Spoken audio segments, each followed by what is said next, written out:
Hello! Hi. What's that? Hi. What is that? Hi. Are you referencing something?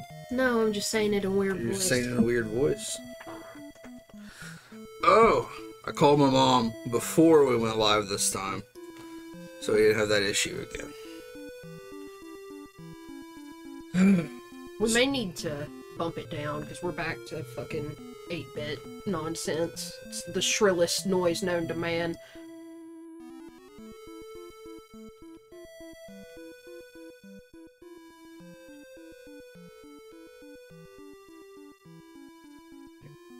Put it here. Hopefully that'll be good. Final Fantasy time. Finally. Did you Fantasy. grind? I did. I actually reached my goal. My goal was to get Gordon to 200 health, and I just managed to get it. Everybody's better outfitted as well. Who is Gordon? This motherfucker. The blue hair Yeah, dude in so the like, bottom I know, right. but who is he? He's the brother of the prince who we snuck into Finn to see, and he died. Okay. Because everybody says, you know, oh, the prince was really brave and strong, and Gordon, his brother, is a coward, and he just hung out behind the castle in Altea, or Altair, until this point in the game, and he disappeared, and you go... Where did I find him? Was he in Kashuan? I think he was in Kashuan. Like, I went and got the goddess bell from that ice cavern where Joseph died, the old man we had before. Yeah. And I had to use the bell to open the door to go through the first... through this dungeon, and he's on the first floor past. I think he's right after you open the door. Okay. You find him, and he's like, you know, I have the torch you need to carry the Sunfire, I think? Yeah, to power the airship. Yeah. Because I think Sid basically said, you know, if you have too much of that fire in your airship, it's dangerous. So I think what we're going to do is take it and overload the Dreadnought, which is the evil Empire's airship. Right, right. Also, I went and ground. I went and grinded. Where a guide I'm following suggested, and I got a ton of tomes. So everybody knows a little more magic. Oh, well, he okay. doesn't. Maria learned Berserk, which I read is very useful. What does that do? It just ups the... I'm not sure which stat, but it makes your attacks with your main hand stronger. Okay. So it'll be really useful for the boss here, because we got to the boss last time, but we were pretty much beat. We could not win a fight with him, and Gordon was so underleveled, and he wasn't outfitted very well either. I thought he at least started with a mithril spear, but he didn't. I had to go fucking buy one. But I got Berserk, I got Arrow, which is just like fire and ice and bolt. It's just wind instead of those elements. I'm not sure what Warp does, but if it's effective, I think it can have an instant KO effect. And I found it for free, so I just taught it to her. That doesn't take you out of the dungeon? No, Exit is what takes you out of the dungeon. Okay. It's a white magic attack. And then Stone, which is, you know, a petrification spell. And I also taught Guy Berserk, but I shouldn't have, because Berserk works better based on your intelligence, and Maria has the highest intelligence, so it's most useful for her to know it. Okay. And then I went ahead and taught this guy Blind and Sleep, because I got him for free. Slept. So, yeah, Slept, you're right. But, like, I was just fighting these magicians who just dropped... Magicians and wizard ogres. They would drop tomes almost every time I fought them, and like some of them were worth 2,000 gil each. So I actually was able to buy some Phoenix Downs at a cottage. Oh my god, okay. But I took an airship here, so I didn't actually lose any health. So where are we? We're at Kashuan Keep. We are, like I said, we're here to get the Sunfire. Okay.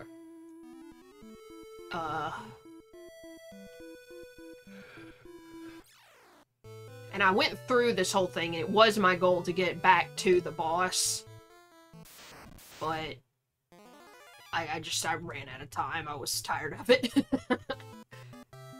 I also switched Maria to Bow, because the final boss in this area is not, like, he's just healed by magic. So I'm trying to up her skill with the bow, so she'll do more damage. Okay. Everybody's got full mithril weaponry. Everybody but Gordon, I think, has full mithril armor, at least. And I think Guy has a gold chest piece, which is better than mithril. But I forgot to buy Gordon's chest piece, because apparently Altair's the only place that has the mithril armor. Okay. And I just didn't want to go back. I was already in Bafsk, so I'm like, fuck it.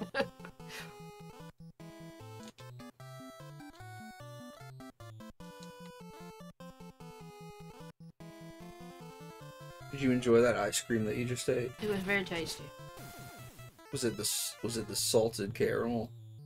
No, it was almond.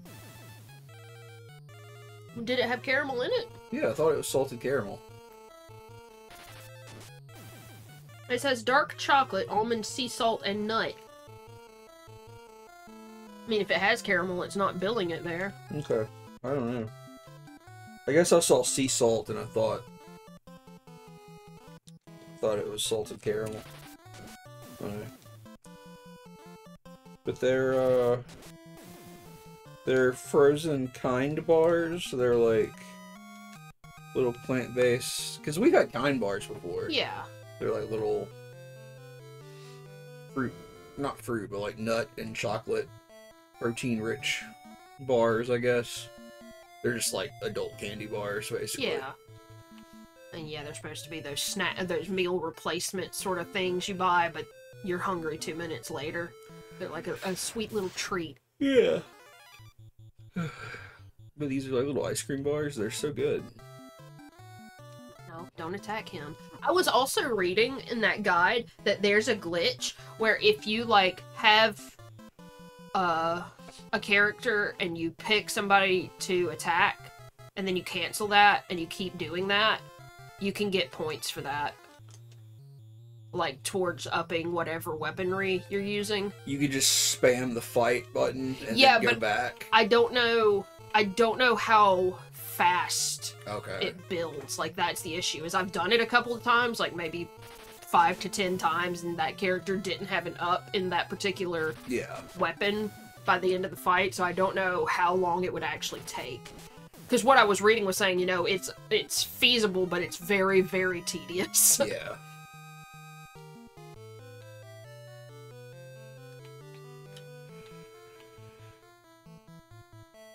I can't stop yawning. Oh my god. I just sort of fallen asleep when you woke me up. Oh, I'm sorry. No, it's okay. I mean, I needed to get up so we could stream. I just rested my eyes and sort of nodded off.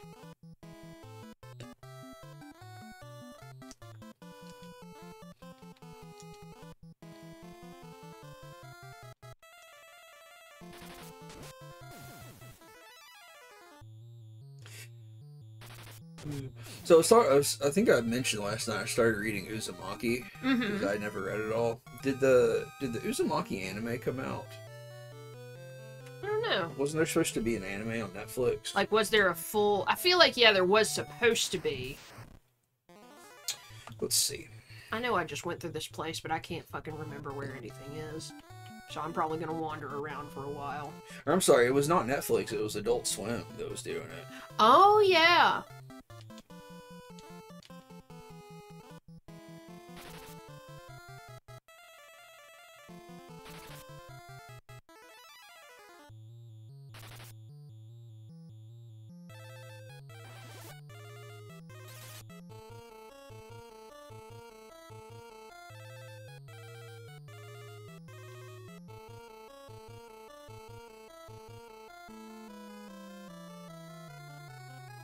Oh, I apparently got ice leveled up to 3. I didn't realize that.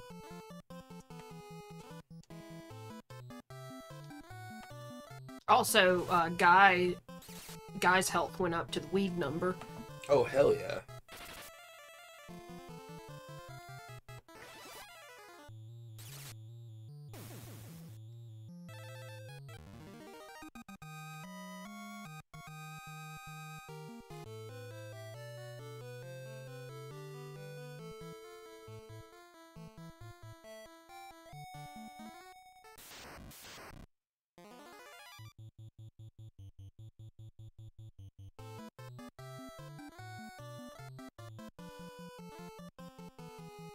Did not want you to attack that man.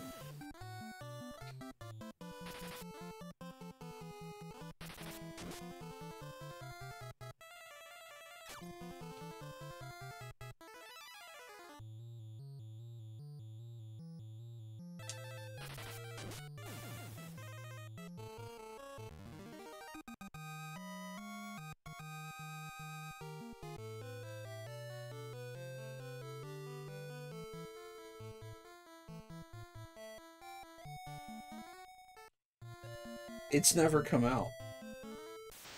Yeah, apparently they announced this anime in 2019. Was it that long ago? Yeah, they announced Jesus. it at the Crunchyroll Expo in 2019. It was going to be a 4-episode anime adaptation. And they said during 2020, early in 2020, that COVID was not affecting the production. I guess if you don't start it, it can't affect the production, though, huh? Well, I mean, they've started it. Allegedly. Like, it says that as late as...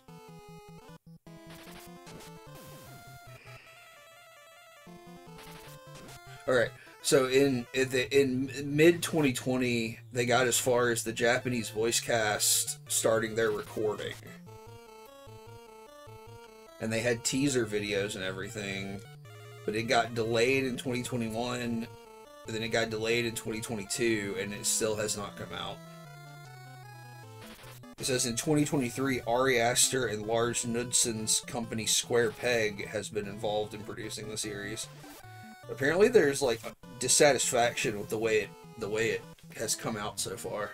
Well, I mean, I haven't heard anybody who was wild about, you know, we were talking about the Netflix series last night. Because, like, even Starspawn was like, no, I didn't like it. Yeah, it was not good. But, yeah, this is not the same people at all, though. So yeah, but I feel like if you didn't get it out before that, and now you're getting the feedback from that, it's probably going to influence what you're doing, you know? Yeah. Like, even if it's not directed at them, they're still aware of it because it's the same artist they're adapting. I mean, I think that came out way before this was announced.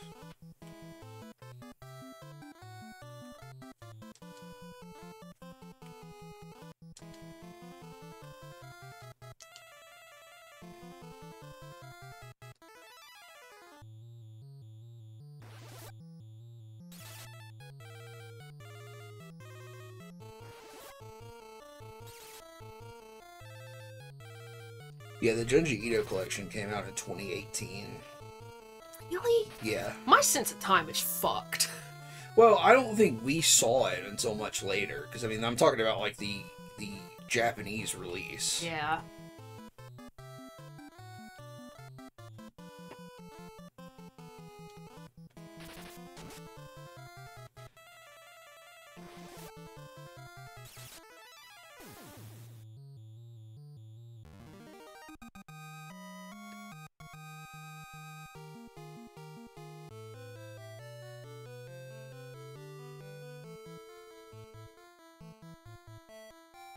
Probably picked the wrong way.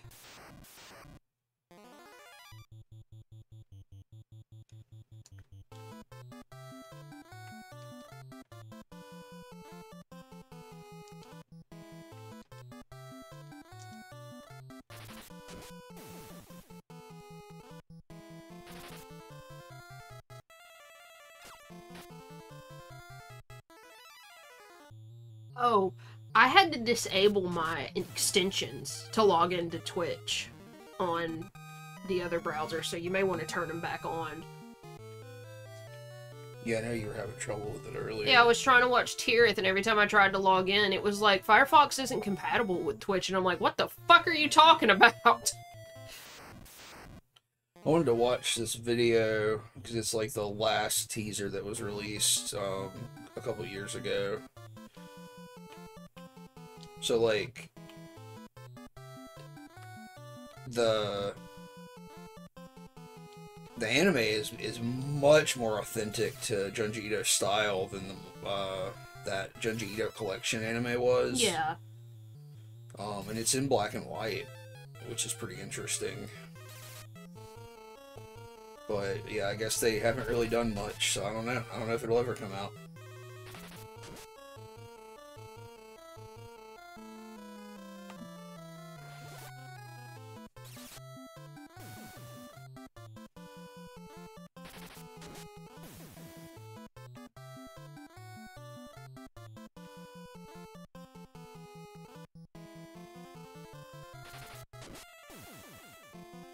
There's a visual novel as well. I've been thinking about visual novels.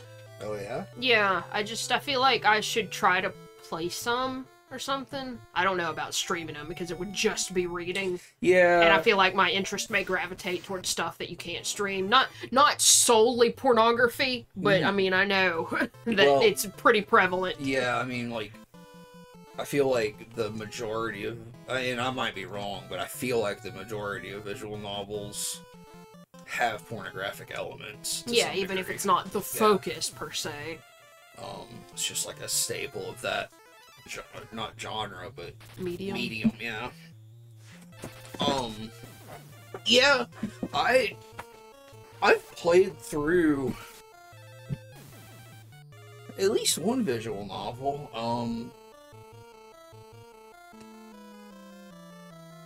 I guess just the one. I own a couple of physical copies of some visual novels, but it is something that I would like to do. You fucking piece of shit.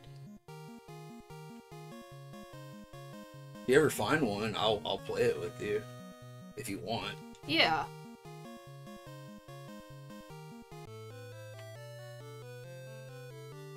Is this where I came from? I don't know. I was reading the Wikipedia page for Uzumaki. Like, I can't tell what's up and what's down, you know? Yeah. I don't think I came from here. Yeah, this is where the boss is. So I got here pretty quick. Hell yeah.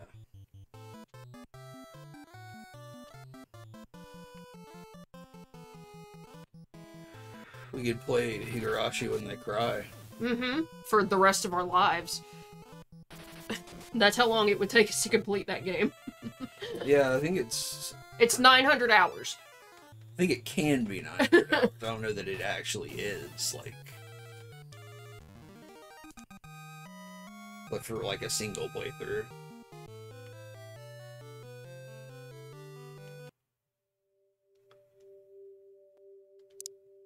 Damn it.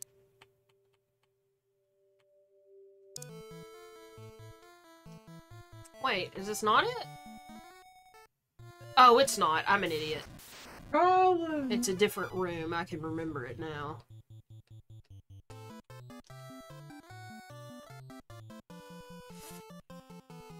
I need to conserve her magic.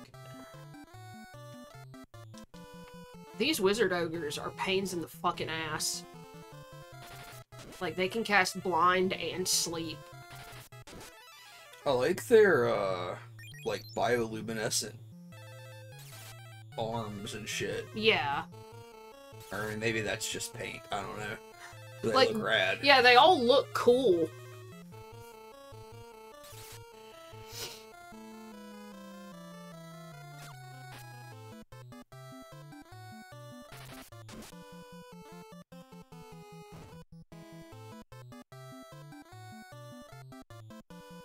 What's up, Colin?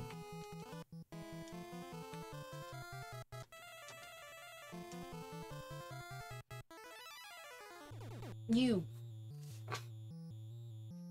What happened? put me to sleep.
Do I have any eye drops?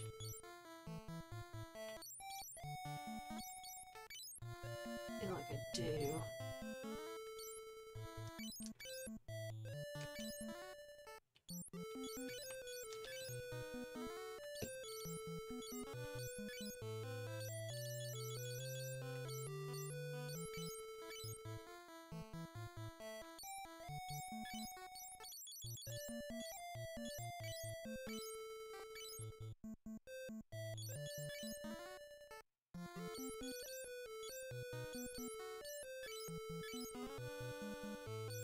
I mean, I can actually heal it with a spell, but I was trying to hold on to my MP.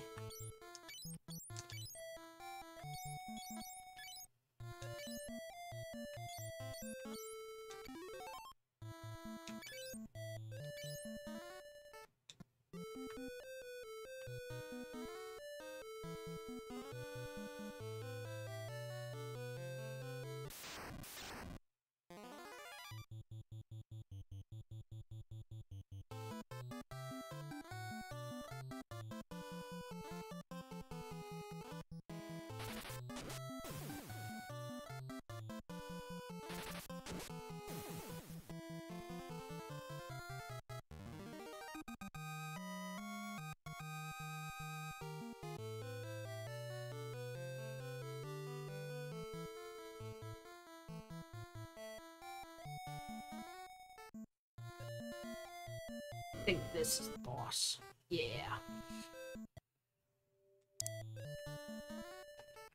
Oh, okay. So, like, how bad was it last time you fought the boss? Was it just because you were out of... like... Yeah, I was out of everything and everybody was on their last bit of health anyways, so I think I should be able to handle it this time, but we'll see. Is this the guy? Yeah. He's a goofy-looking motherfucker. Yeah. He looks like a chili pepper. Possibly the red hot one. Yeah, he's fighting the Red Hot Chili Peppers.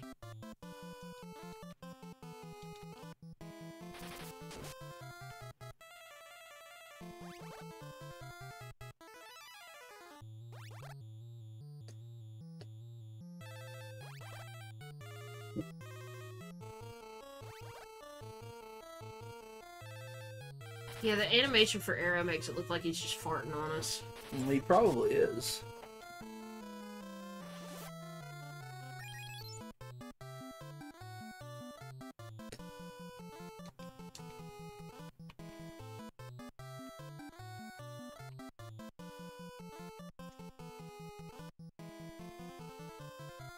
And I should maybe cast Blink. Because Blink raises your evasion. I feel like that might be useful. Colin says, I don't understand the widespread love for Red Hot Chili Peppers. Yeah, I'm not a huge fan.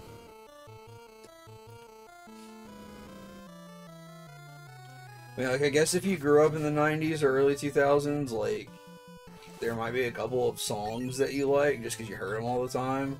Because, like, there's a couple of Red Hot Chili Pepper songs that I think are probably good songs. Yeah. But overall, no. I don't really like the Chili Peppers very much.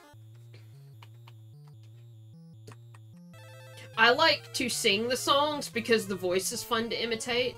Yeah, yeah. Stop it!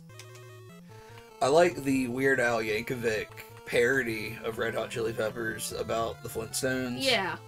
What is that called? I don't know.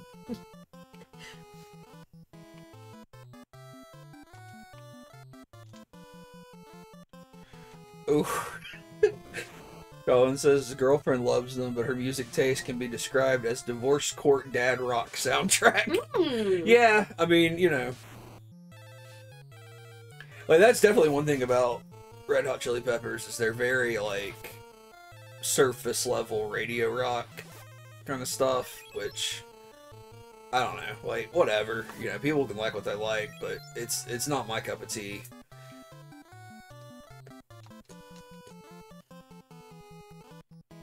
I guess I could go ahead and cast it on her.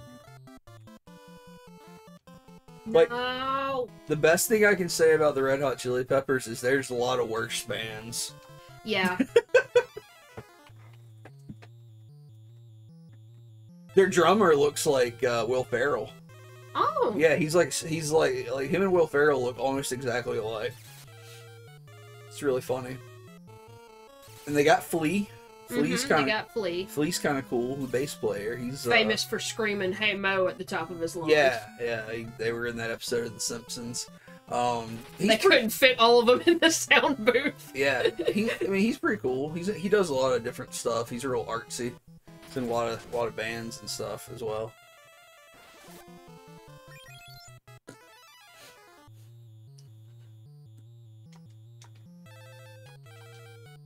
All I know about Anthony Kiedis is he has had a lot of drug problems. So, like, you know, I guess a lot of his lyrics are coming from a lot of turmoil and whatnot.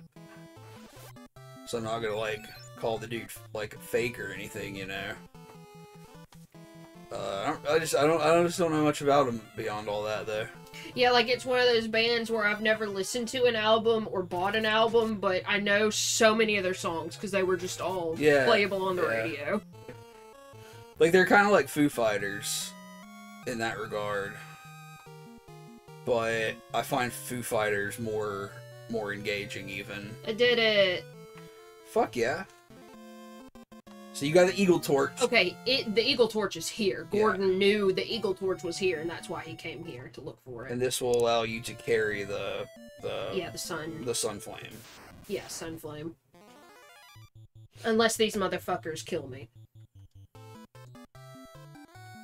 You were grinding earlier. Did you say you ran into 4 of these turtles at once?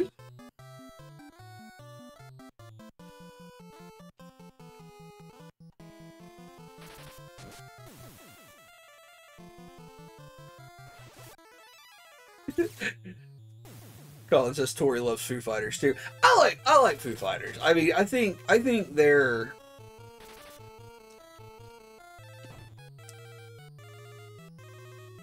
I love the way that Dave Grohl tries to merge with the mic when he sings. It's very funny to watch. Oh yeah, yeah. Dave Grohl is a cool guy. And he's so nice and cool that it gets kind of like cloying. I think a lot of people roll their eyes at Dave Grohl because he's kind of like Keanu. He's like the Keanu Reeves of the music world, of the rock world, you know, where like everybody's like, oh, Dave Grohl's the nicest guy ever. But he kind of is really nice. I don't really know if there is anything shady about Dave Grohl. He's the devil. He is the devil. He is the devil, and he does make Tenacious D rock battle him for their souls. So that's one thing negative I can say about Dave Grohl. But like, for real, he's a cool guy, and I mean, he has made his own career several times over after possibly, risking falling into obscurity after a tragedy with his original band. So, and I like a lot of Foo Fighters music, even now. Like, in fact, I feel like I like some of their newer music from the last decade than their earlier albums. I kind of feel like the Foo Fighters get better as they go. Oh, she likes Nickelback? I've heard that Chad Kroeger from Nickelback is a cool guy. I'm not gonna listen to Nickelback. Not willingly, at least. Because I do think Nickelback is just kind of shitty. I think they just suck. Like, they are definitely not good, in my opinion. Devin Townsend from Strapping Young Lad, who has, a huge solo career as a progressive metal artist, is Canadian.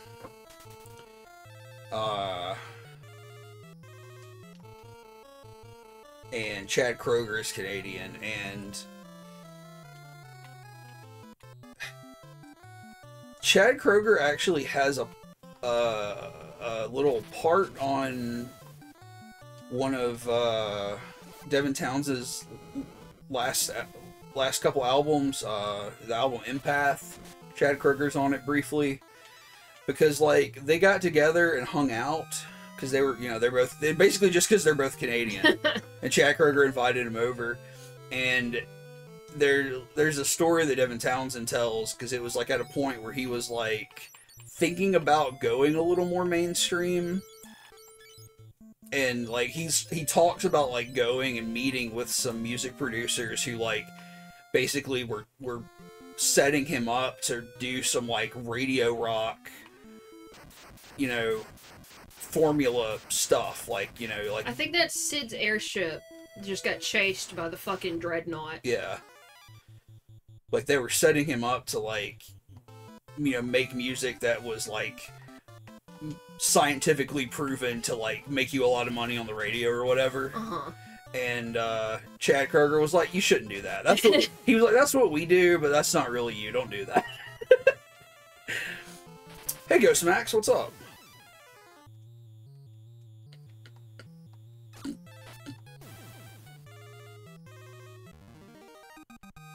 I guess I should probably switch her back to a staff. Remember when Nickelback played in like, maybe it was Brazil and they got pelted with batteries? Yes.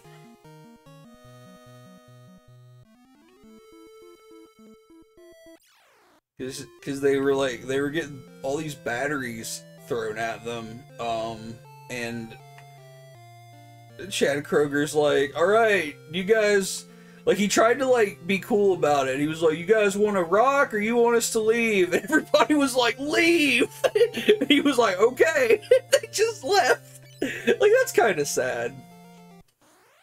Ghost Max is winding down for the night. How are we? We're good. We're good. Trying to get back into a regular schedule again. We've had some issues with the house and with our internet, but I think we've got everything basically sorted at this point, so. Yo, it's Chocobo time! Yeah.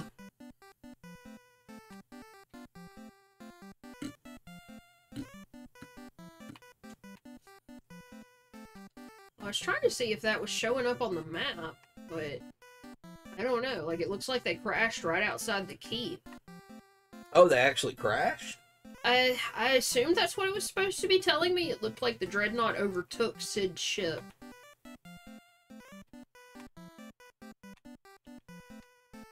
I mean, okay, you got the fire, right? You got the torch and you got the fire. Where are you supposed to take the fire? I'm assuming I'm probably gonna have to take it to Finn, so I guess I'm gonna head back to Altair. I mean, technically the mission I was given by the princess, right, Altair, so it makes sense to me to go back there.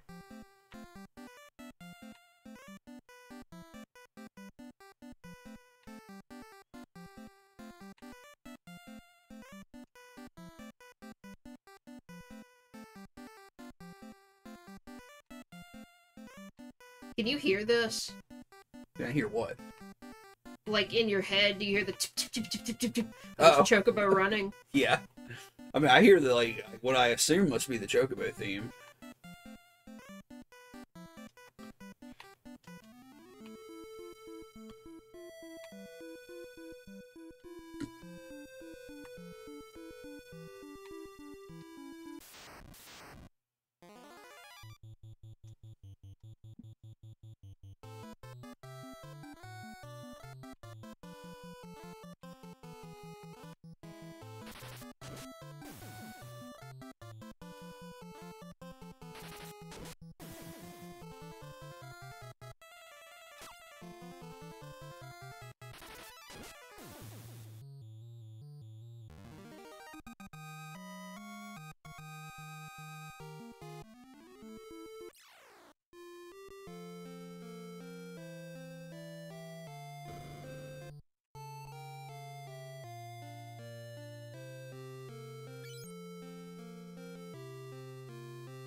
Ghostmax says, I was streaming a little while ago and my game capture kept freezing. I can't figure out why.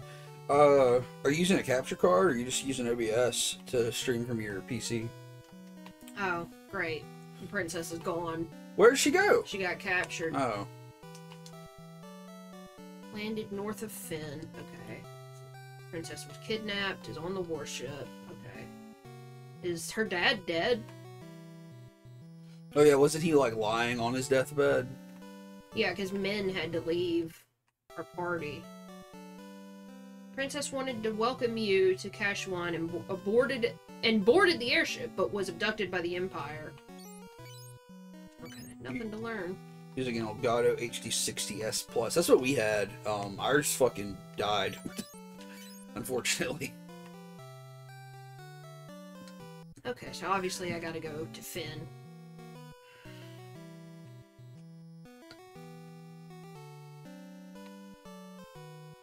I'm here though, so I guess I could buy that chess piece for Gordon.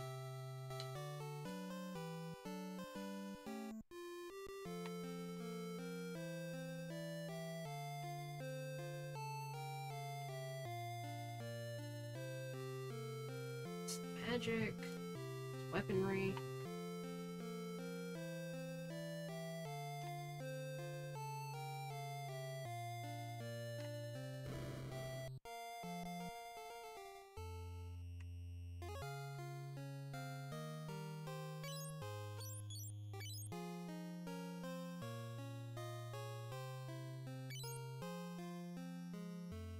Yeah, I hope you get that sorted out. I don't think we ever had any like freezing issues with the capture card when we used it, but it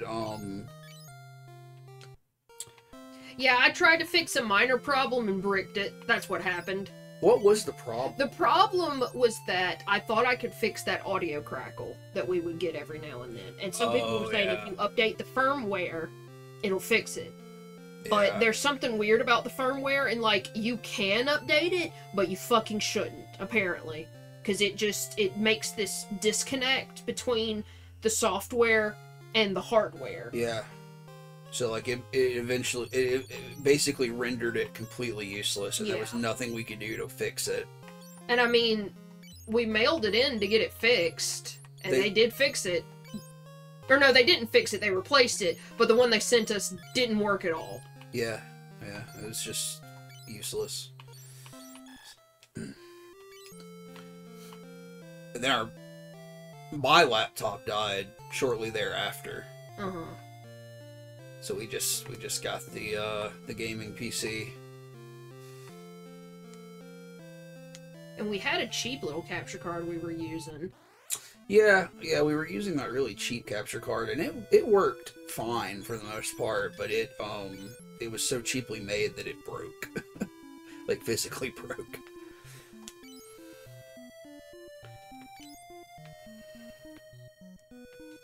Alright, so to Finn we go.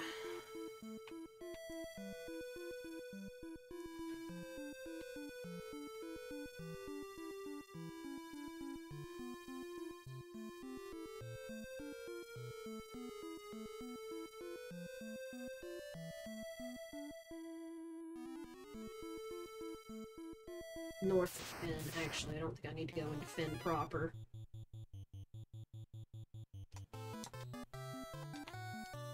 Oh.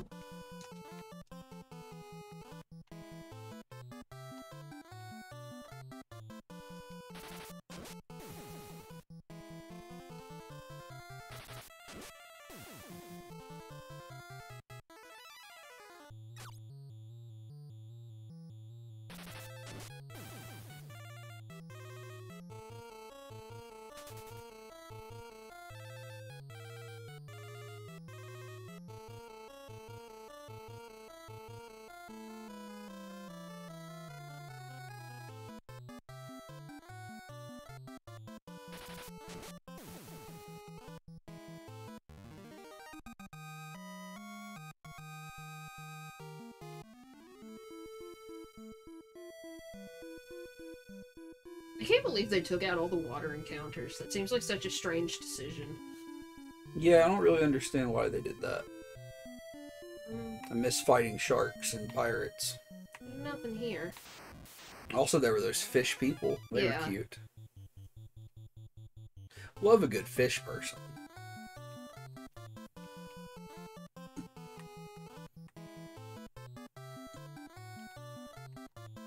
Speaking of fish people, Guillermo del Toro. Mm-hmm.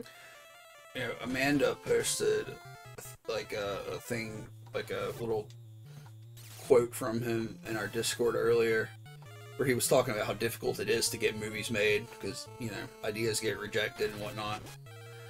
I saw where in some recent interview he said that he is, once he wraps up his current live action projects, which, you know, could be years, but still, he's going to focus solely on animation, or he wants to focus solely on animation. Which he did that Pinocchio movie recently. Which, that one took forever to get made, right? Probably. Because I feel like we knew about it way before it finally happened. Because I feel like it did get canceled at one point. Like, we found out about it and it was canceled, and then a couple of years later, it was... Yeah, it may be the case. I guess let me go to Finn and see, because I don't see the airship here or over there.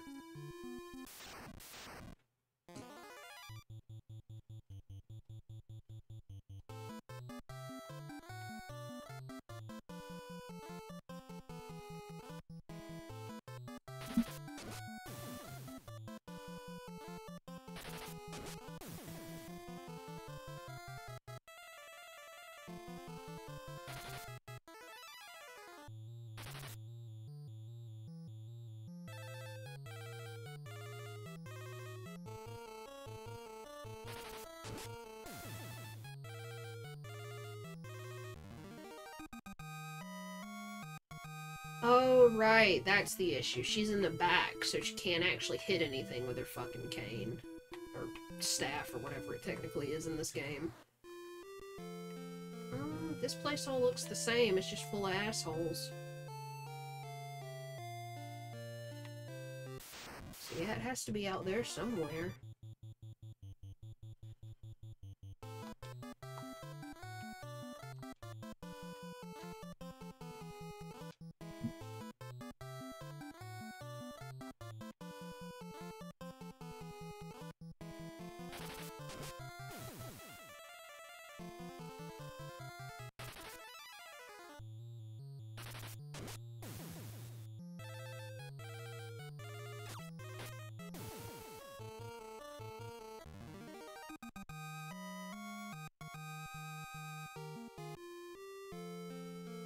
Ooh.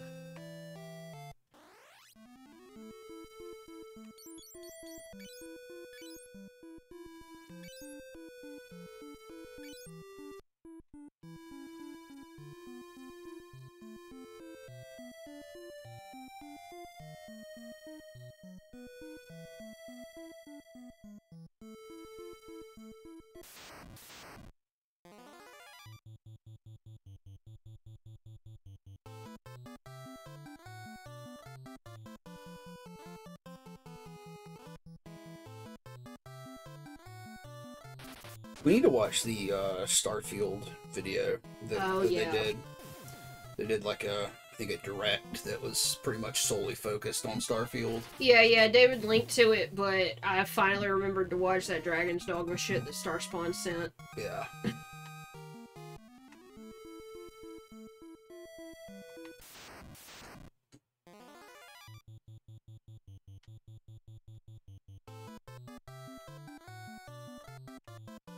I'm excited about Dragon's Dogma because my one major complaint about Dragon's Dogma 1, which is the size of the map, is hopefully going to be totally different in 2, because they said the map is 4 times the size of the original game.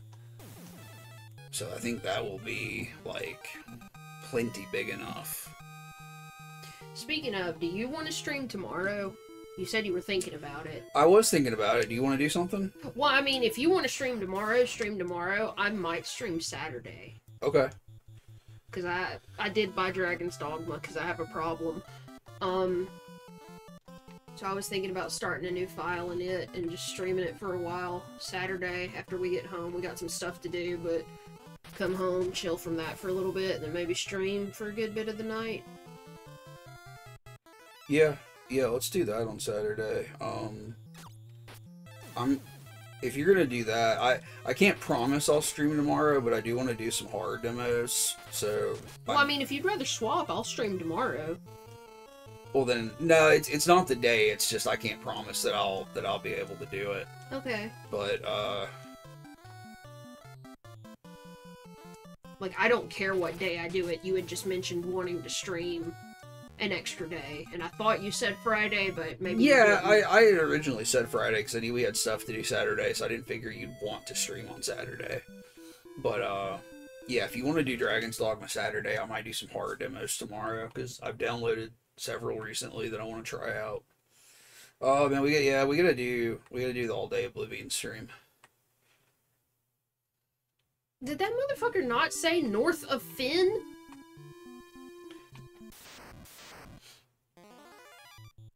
We gotta think of a new date for the all day Oblivion stream.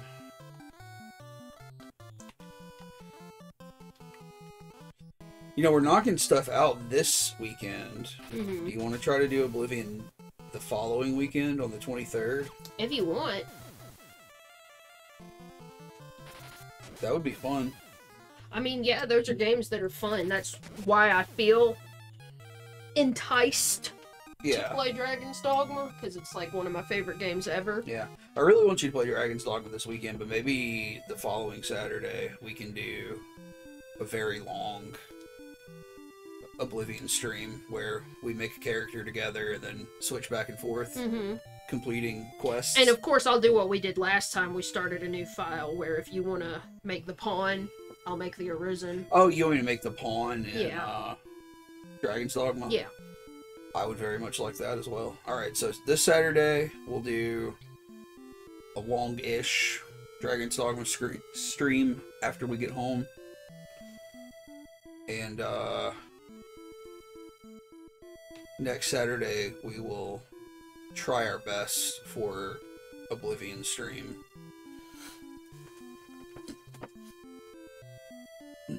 I wanna start thinking about the character I want to make in Oblivion, but like I don't want to. I want to like do it all fresh. Make a fucking Shrek ass orc. We could roll a character in Oblivion. If you want, yeah. I don't know how that would work exactly. I do. Okay. I mean, like, we would roll for, like, certain things. Not all the features, of course, but, like, race and, class and star sign and stuff we could roll for. To sort of guide what kind of character it becomes. I can't remember what all magic is available in Oblivion. Because like I said last time we talked about Elder Scrolls, I always try to make a necromancer in Skyrim, but necromancy is like outlawed. Yeah, I don't think there's really anything in Cyrodiil. But there are necromancers in that game. Like, it's a big quest line with the Mages Guild. I don't know. Magic is kind of like... I just remember it being kind of finicky in Oblivion, so I never did much with it when I played it back in the day. Magic was a lot more fun, I felt like, in Skyrim. God, remember when Skyrim first came out and the trailers were coming out and like they yeah, we were all hyped out of our goddamn minds. And they showed like the magic usage and stuff, like the magic combat in the trailers. They showed that you could dual wield shit. Oh yeah.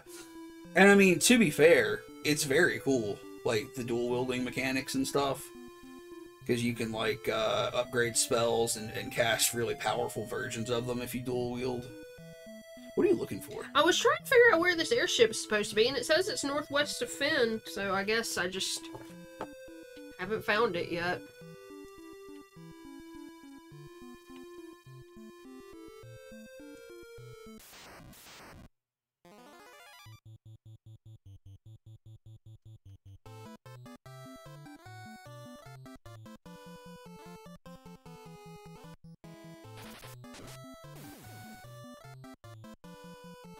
We play Oblivion, we would get to do the Thieves Guild in Oblivion. Oblivion Thieves Guild is like 100 million times cooler than Skyrim Thieves Guild. I was so disappointed by Skyrim Thieves Guild. You can just say I was disappointed by Skyrim. It wasn't. I like Skyrim. I still do.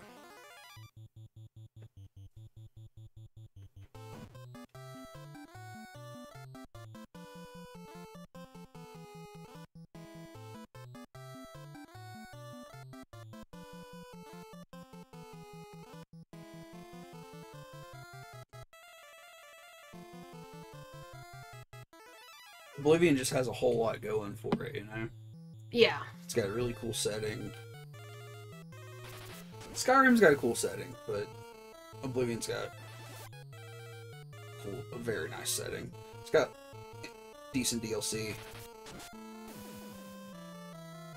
Colin says, I always feel like I got railroaded into the Thieves Guild in Skyrim. Yeah, I don't like that part.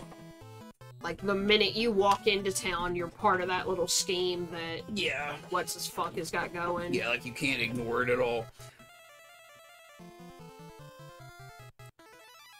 Wait, no, I need you to heal this man.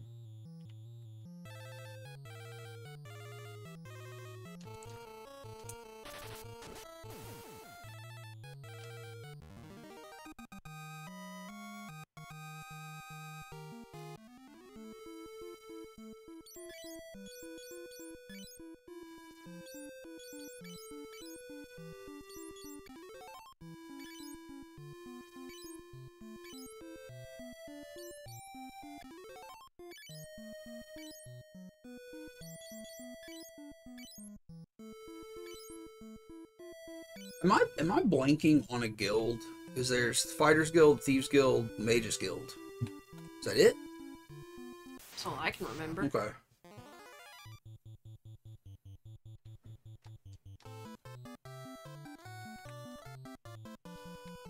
I guess I don't really remember the Fighters Guild in Oblivion very much. I remember. I was the one I did.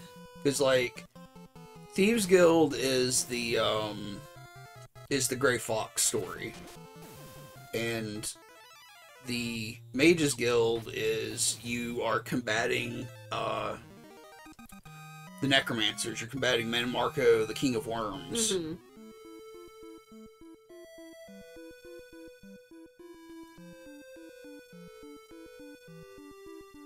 What do you do in the Fighters Guild? In the Fighters Guild, you know, you start with that mission where you kill the rats in the ladies' basement. That's all I remember. I can't remember what the overall plot is. I know you get a really sick bear skull helmet. Colin says you fight. Big if true. Yeah, I just don't remember, like, the story arc for the Fighters Guild. Colin says, stealth in Skyrim makes me anxious, but not in a, this has me on the edge of my seat kind of way, but in I am frustrated and can't sit still kind of way.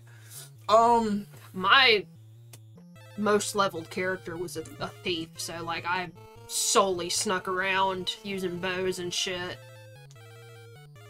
Like, and that playstyle I have that makes you fucking insane. Me? Yeah.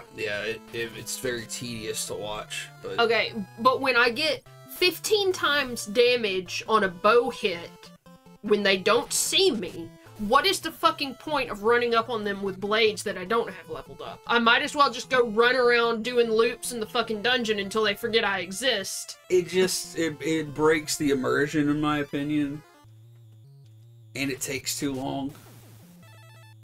Like, if you're gonna, like, sneak around and do it really slowly, that's one thing. But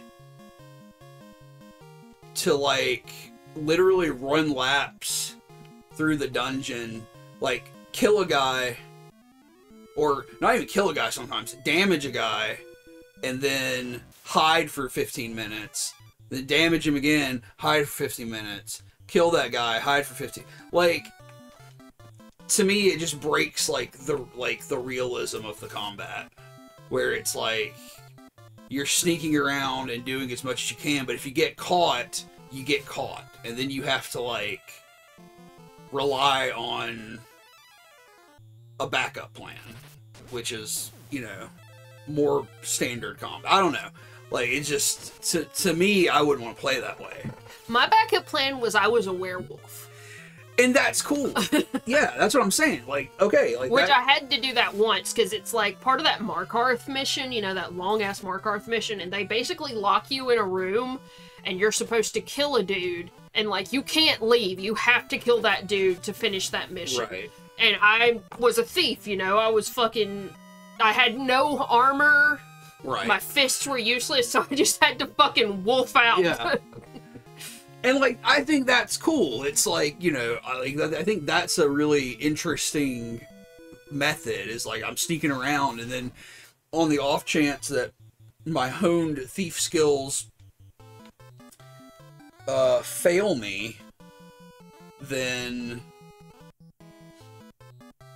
I turn into a werewolf and fuck them up.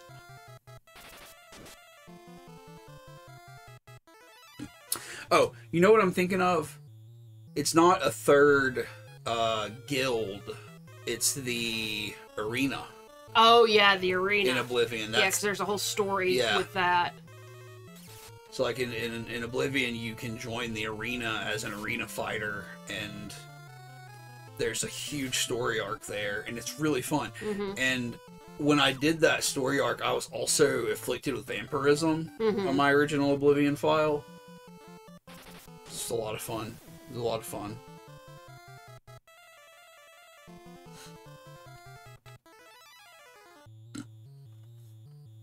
Cause like my character was like a wandering swordsman, basically. The one with the glowing robe? Yeah, yeah. He was also like sky blue. He had a weird skin color. Because he was a dark elf, but he was like the brightest blue you could make him. He was like a wandering swordsman, and then he got afflicted with vampirism and became a gladiator. It was like the darkest period of his life. But he cured his vampirism. And well, every period before he enchanted a robe with glowing was the darkest period of his life. And then he became the Gray Fox. He rose to the heights of the Thieves Guild. It was just very interesting. Very interesting character arc for my guy. My character was like a Breton lady who ended up with full goddamn Daedric armor. And I did this shit where I would cast Disintegrate on myself. Yeah. So it would degrade my armor, and then I could repair my armor and up my destruction skill and my repair skill. Yeah. What about your original character? Oh, Cannoli? Cannoli. What was Cannoli? Cannoli looked like a lizard who sat on his warming rock too long. Yeah, Cannoli was Argonian. Argonian. And that was when I first got you to play Oblivion, because you didn't really want to play it, and you were like, "Fine, I'll play it." And you made an Argonian, and you set their skin tone to like this blackened, crispy hamburger meat color.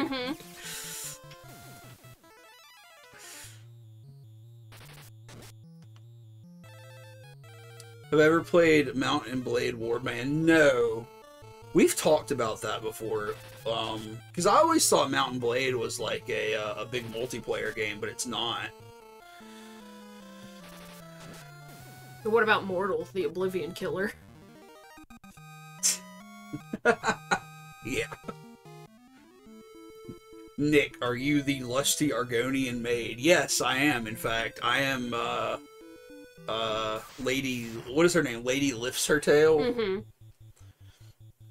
The lusty Argonian maid. Speaking of Argonians, I'm glad they added Khajiits to Dragon's Dogma. They did! Dragon's Dogma 2 has cat people, which are basic... Wait, what do they call them in the thing? Beastkin? Beastkin or something? It's beast something. Beastrin? I think it was Beastrin. It was Beastrin. Like, it almost sounds like Bistro, yeah.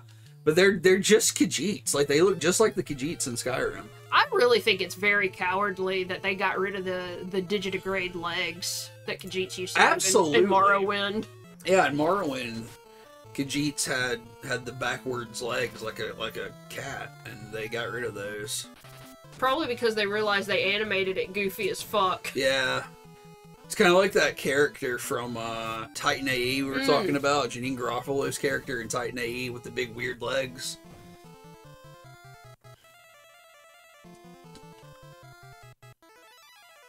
I want an Elder Scrolls game where the Dwemer come back.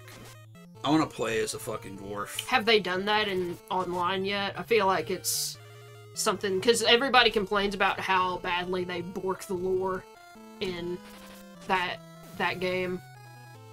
I don't think so.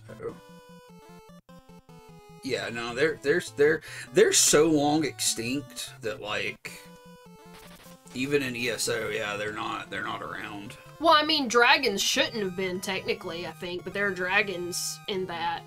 Yeah. And, like, you just run around with Elder Scrolls constantly, I think people have said, too. Yeah, I think there's a lot of stuff in ESO that's kind of silly, but yeah, apparently they never added Dwemer at least as a playable race. I'm sure you run into some, because, like, even in Skyrim, you meet some Dwemer at some point. Do you? Yeah. I don't remember that. I mean, I remember finding all of their fucking machines and shit. There's a mission where you see a spirit of a Dwemer. Oh, okay. Because they're not dwarves. Yeah. Actually, they just live underground. So it's kind of lame, I guess. I guess it really wouldn't matter. They're just underground elves. Yeah.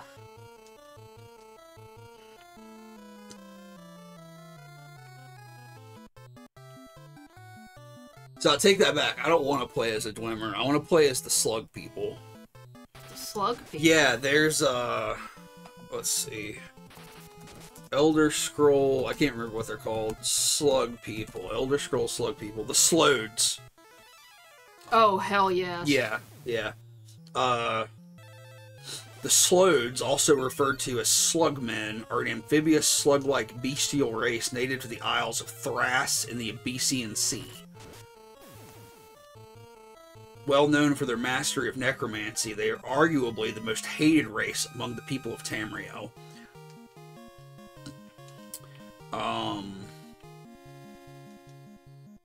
It looks like there are Slodes in Redguard and possibly in ESO, but I think they're more of just a lore thing. Like, they don't really show up in games very often.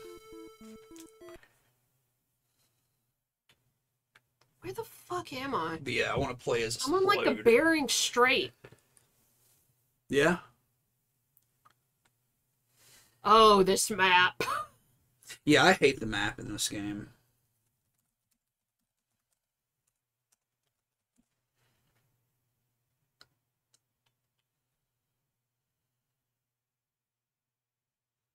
Like, it says I should be headed to Palmakia. I don't know where the fuck that is. Have I been there? It didn't look like there were any cities out past Fynn.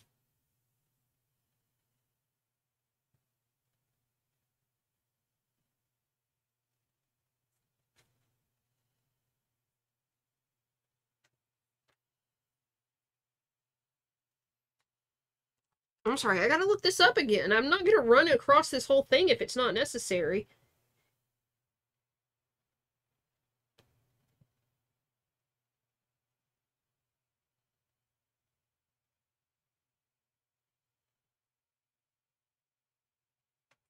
You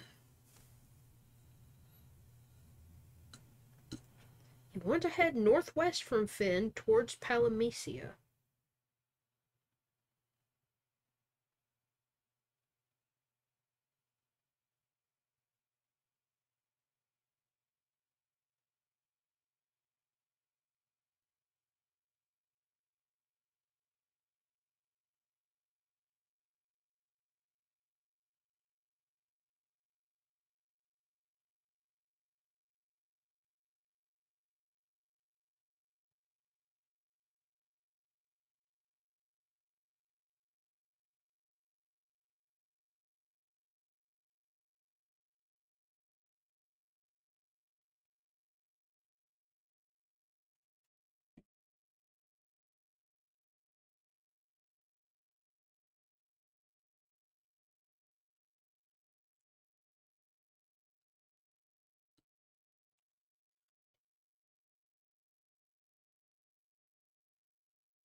Should I play Mountain Blade? Because I'm looking at it now, and I guess it's like I guess it is just a sandbox RPG. Northwest of Finn. Okay, thank you. That's not helpful.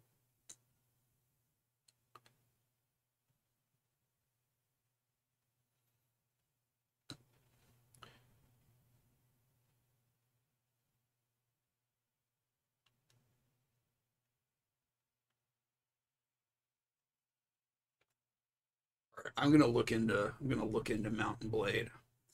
I wonder if I own Mountain Blade. I might actually. I have bought it at some point. I'll have to look later. Okay, it says it's parked in the middle of this land bridge. Okay, thank you.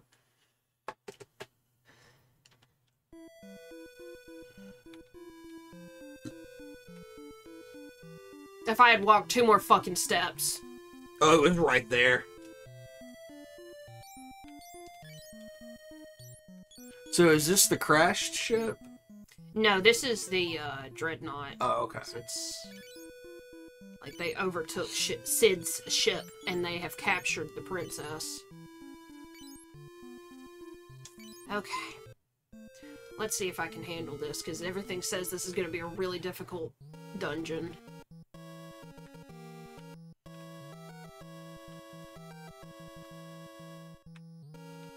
I'm assuming you don't want to really talk to these people, right? Oh, wait. Yeah, but I can't walk anywhere else. Oh, okay. Oh, that's the pass you had, so you could sneak on earlier, even though that didn't work out.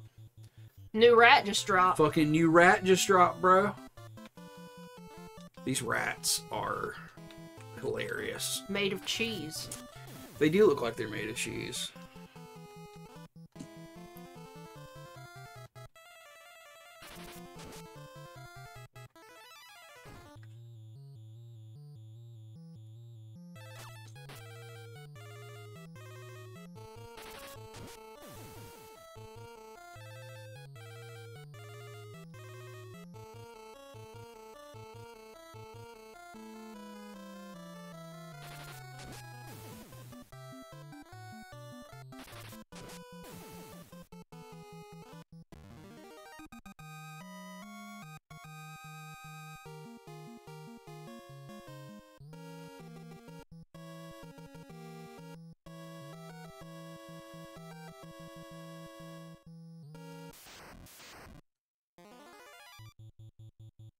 Wildberry Pop-Tart Ghasts. That is Wildberry Pop-Tart flavor, or colored, huh?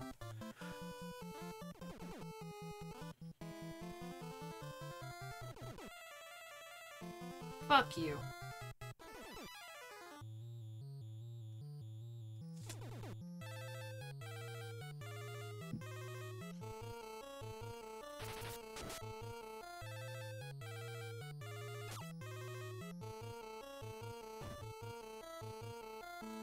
Thank God. Paralyzed 2?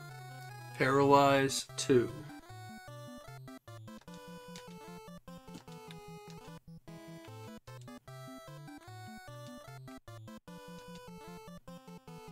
I love the little sunglasses animation they get. It's really cute. It really drives home how much of a threat it is to be blinded. Yeah. Yeah, it looks fairly innocuous. The fuck you mean ineffective?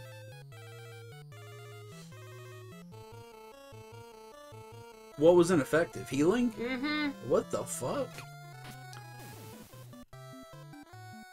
Did you save before you came in here? I think so. Okay.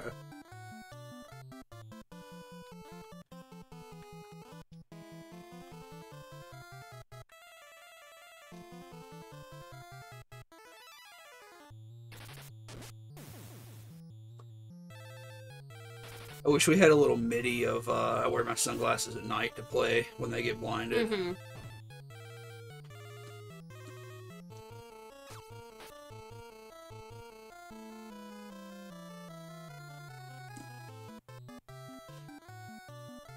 I guess my heal isn't high enough level or some shit. Which is weird.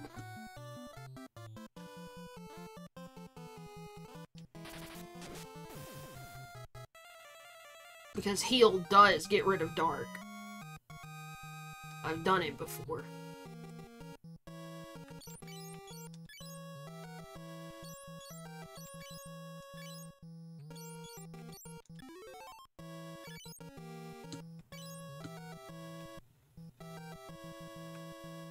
So, like...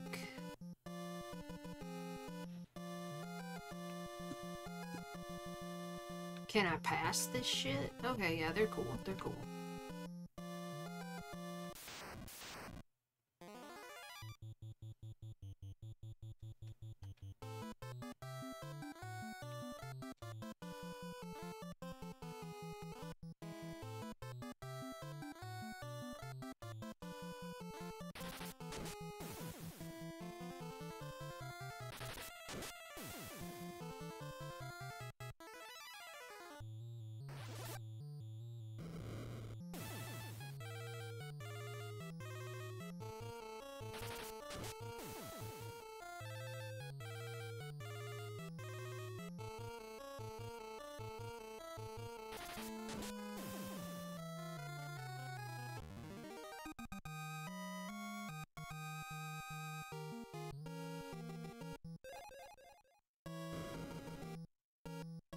They love to put empty rooms in this fucking game.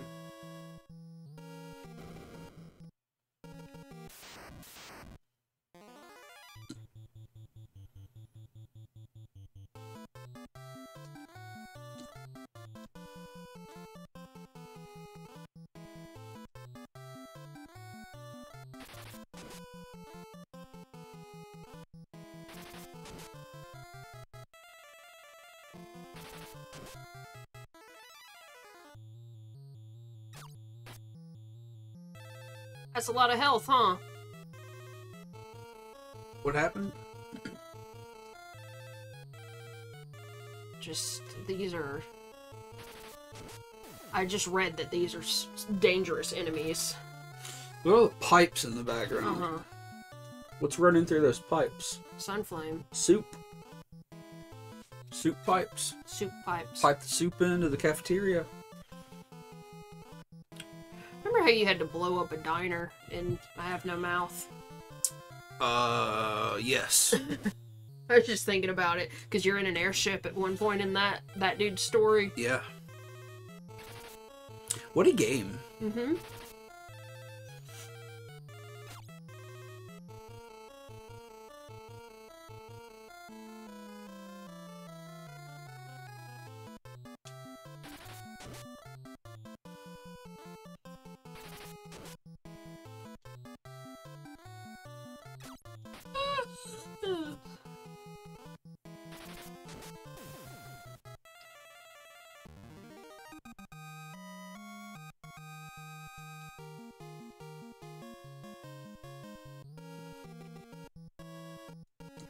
Maria's health has gone up more consistently in the back row than in the front row. Yeah, you said that before.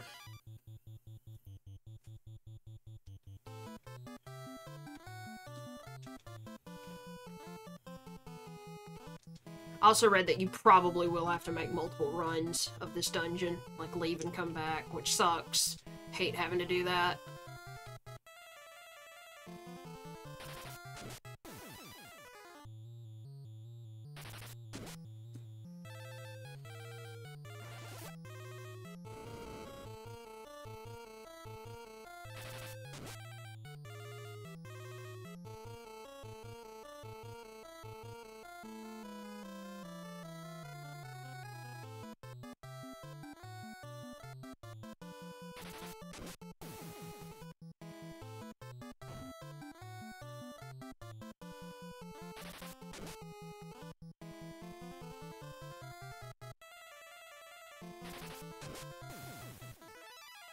I remember when Skyrim was coming out, they were talking about how they wanted to make it less forgiving than Oblivion, because people were saying, like, you know, you could do every single thing in Oblivion pretty much on one file. Yes.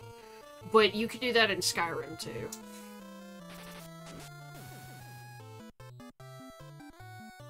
Cause like I had my thief character, and I did the Thieves Guild shit, but I also did the fucking Companions Guild as well. Yeah. Oh, I have something to say about Companions after we finish this conversation. Like, one thing I like a lot about Skyrim is the classless class system. Yeah. Because, like, you have the skill trees and you can basically customize a playstyle. But it you know, you can't do everything really. At least not for the brunt of the game. Like you would have to grind through a lot of levels to get everything. And then, you know, the I think for people that did want to do that a little more easily, they added the respec option in Dragonborn. Is that what the DLC was called? Dragonborn. Yeah, in the Dragonborn DLC. But, you know, in Oblivion, like, you could level up everything. Everything leveled independently. So, like, you could level Sneak by sneaking. You could level Blunt by using blunt weapons. What the fuck are these things? They're called Panthers, but they exist in later games, and they will petrify you. It fucking sucks, because I can't heal that. They got big mustaches? Mm-hmm.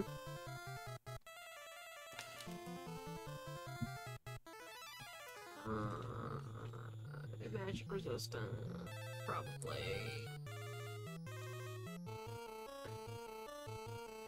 And like, yeah, I had forgotten about that. I always forget that you basically do have to build a class building block sort of deal. Yeah.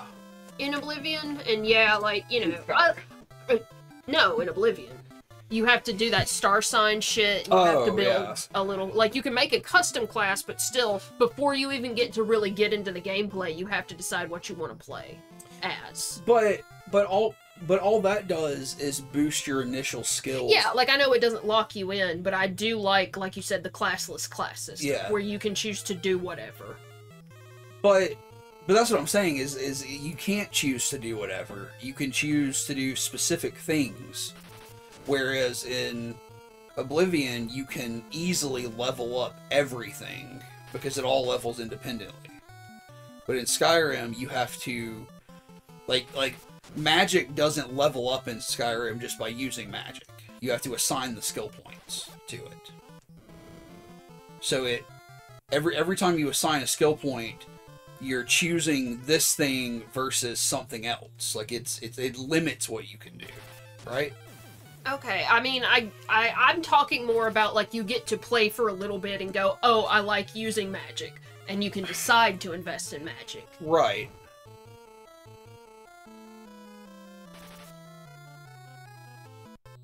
But, I mean, you can do the same thing in Oblivion. It's just, you could also choose to do everything in Oblivion. You know what I mean? Mm-hmm.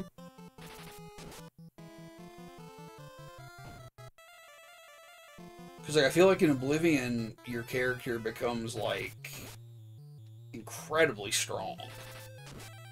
Because, like, you have, like, acrobatic jumps and shit, and... Like, my character had reflect damage on, like, just some rings that she wore. Yeah. And it fucked up a mission for me, because you're supposed to let a dude kill you. And he punched himself to death on me. Why did he die? Oh, because it reflected, it reflected the damage, yeah. That's fucking sick. Like, I do really like that about Skyrim. I think, like, I would like to see Oblivion remade with the Skyrim stuff. I mean, it's a little too late for that now. Well, I mean, it's fan-made shit. Yeah, yeah. But, I do think that the game mechanics in Skyrim are a lot more satisfying for the most part than Oblivion. Yeah, like I've talked about before, I feel like once you upgrade, it becomes difficult to go back because there are quality of life improvements. So for all the shit you don't like about the new game, you're used to the gameplay.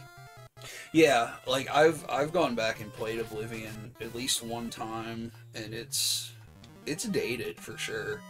Like dated in a way that like when I went back, I was like, is this the game? But you know. Colin says, I feel like in a Skyrim, I always make a one-handed shield stealth bow user with basic restoration. My main character in Skyrim was like a knight. So I invested in... Who did you play as longest in that? Jack. Oh, okay. So I invested in heavy armor, block, one-handed, blacksmithing, archery. Yeah, it was kind of like a soldier. Yeah, that was kind of my idea, and like, I liked that character. I don't think I really put much into stealth. Yeah, I feel like you did stealth when it was... I don't know, like when it made sense to do it. Yeah, but I didn't do it a lot. Yeah, it wasn't like your main Yeah. approach. And like, I never beat Skyrim because I don't ever... I never beat the main game of Skyrim. I used to never beat games ever. But I did get that character up to like level 80 plus, and I had like full Dragonbone armor and full Dragonbone weapons and shit. It was really nice. Like I leveled up my restoration enough to get healing hands because I always had a companion with me. When I have games with companions, I always have them with me. And like, it was stupid the way that I used my companions because I went through the companions guild just to marry Farkas. Yeah. And so I had Farkas with me all the time, and they don't have commands or anything. Like, you can tell them to leave, and you can tell them to wait, and you can tell them to follow you. That's it. So, like, I have this stupid asshole just running in front of me, and I shoot him with a bow more than I shoot the enemies if you're in a tight space, you know? Yeah. But, like, I had to have healing hands to heal his stupid ass. I love Farkas. Farkas was very lovable. Like, years later, I made a new character, and I'm like, I'll do some different shit. Nope. Married Farkas. I don't really get into companions very much in Bethesda games. Because, you know, like, in an ideal world, it would have been, like, me hiding and him tanking. Right. But, of course, he gives away my position because of how that game works. Yeah, it's not... The AI for the companions is not very useful. But, like, by the end of the game, I had him in full Daedric armor, I think. Yeah. And I had full, what is that, Morag Tong? Like, they added that Soul Steam yeah. DLC, Yeah, so I made myself a full suit of that. I don't know if it was called Morag Tong armor, but that's what it was. Yeah, I don't think it was called that, but it was very I think obvious. it was called Chitin armor. Probably, yeah. It just doesn't sound as cool, so I don't know. I mean, I guess, I don't know, probably a lore reason why they didn't call it that, but that doesn't sound as cool. Technically, maybe it wasn't Morag Tong, but it had the same design as the Morag Tong. Colin says Hagravens still scare me. Hagravens are kind of fucked up, man. Remember that time we went to Walmart on Christmas Eve and there was a literal Hagraven in front of us in the line? No. What are you talking about? We were stupid and we went into Walmart on Christmas Eve because we needed something, and there was just this fucking angry ass woman. She just had the hair. She looked like she hadn't had a good day. Oh my god. Because she was in Walmart on Christmas Eve. I don't remember that, but I believe it. Yeah, especially when you stumble on them, Colin. Like, they are profoundly, I had a dream about Hagravens the other night. Because, you know, when you do the Companions Guild, like, you know, spoilers for fucking decade-old game, Ooh, is that a new bow? Like, you know, the Companions Guild have been cursed to be werewolves, pretty much. Right. But, like, you can lift that curse by killing a specific coven of hag-ravens called the Glenmoral Witches. Okay. And I had a dream, because, like, I had... What you do is you cut off all of their heads, and you put their heads in this, like, fountain or something, and it cures each individual. It's like a head per cure. Okay. So I cured everybody except myself. So I had a house in Riften where I just had a witch head, a severed witch head on a shelf. Yeah. And I dreamed about, like, moving that witch head around, trying to find the best place for it in the house. Tyrant! Yeah, I had a severed head in Skyrim. I think I had one in Oblivion, too. I had skulls in Oblivion, because you could find the really tiny skull and the really huge skull. Mm-hmm. Yeah, I remember that. I feel like I had this guy's skull or head in Oblivion. Unless this is a Skyrim quest and I'm misremembering it. In Oblivion, I feel like there's a quest where you track a killer to a lighthouse that he lives in. I know there's This sounds like it might be Skyrim, actually. There's a Skyrim quest where you track a killer, but I think he's the court wizard in Nah, it's not Solitude. that guy. Hang on.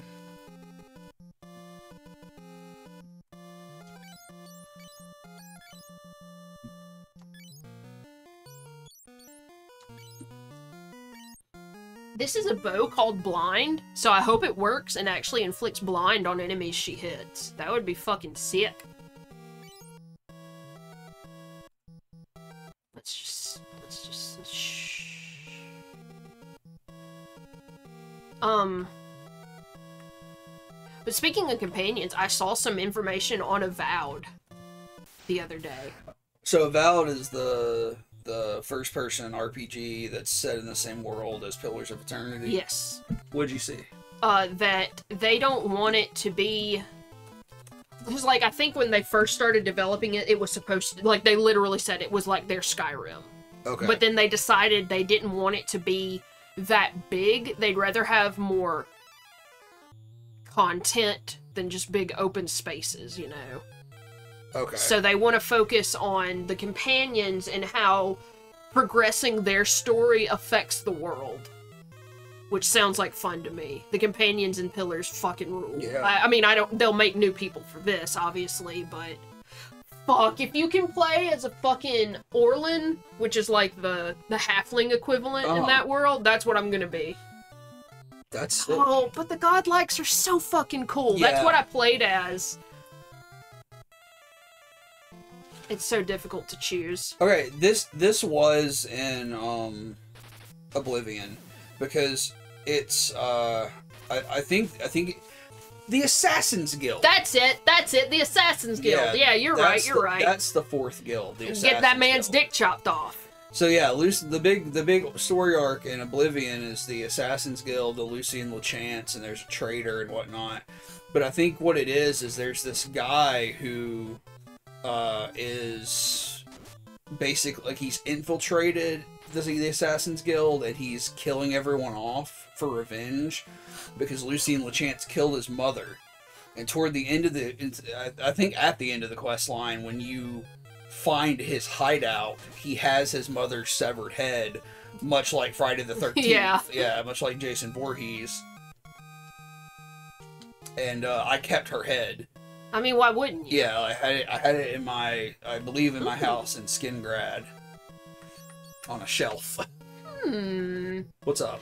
I just got an armor, like an armor piece called Thief.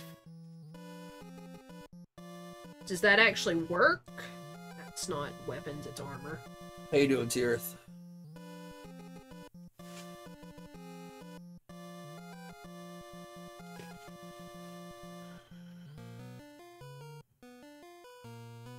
So say what you just said about, what is the game called?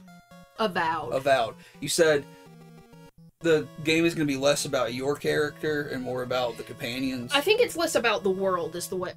No, I don't remember exactly how they said it. They just said they don't want to make a world quite as big as or an explorable world as big as Skyrim's map. Yeah. They want it to be more story focused, with no surprise, it's Obsidian, that's what they fucking do. But they said they want you to feel how the world changes based on how you progress companion stories. Okay. I was just saying, how are you, Tirith? I'm sorry. I didn't mean to make it sound like that other question was for you. I'm gonna equip this to Furion. I don't know if it's gonna drop his defense, but it's gonna raise his agility. And I don't want Gordon to fuck off with it. You know what I mean? For sure, right? Here's the princess, but I think what I was just reading was after you free the princess, you're locked into the Dreadnought, and this is only like the first floor. I think there are like 3 or 4 more floors, so I may need to go explore before I go save her.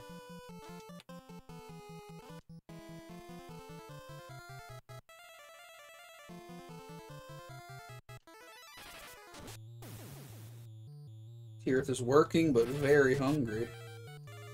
Just sneak a couple bites when you're delivering. Ain't nobody gonna miss a single chicken tendy. And if they do, you tell them that the restaurant shorted them.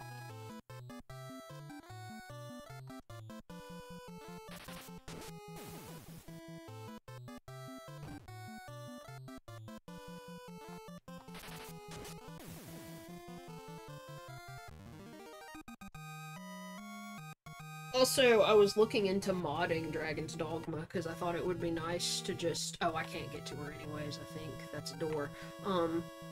So I probably have to go find a switch somewhere.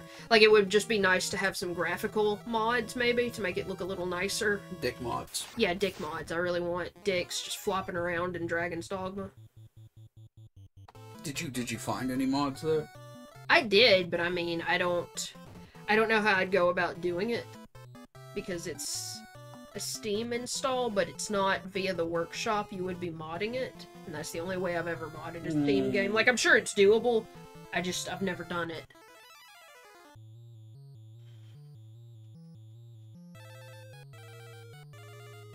It's a lot of enemies.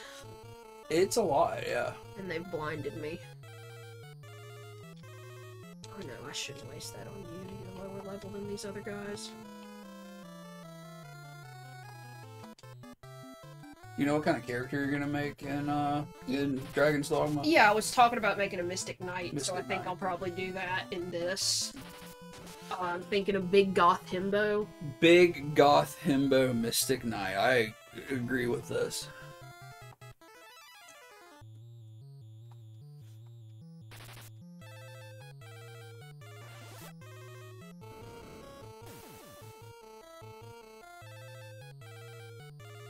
Playing as a Mystic Knight in Dragon's Dogma. Mhm. It was fun.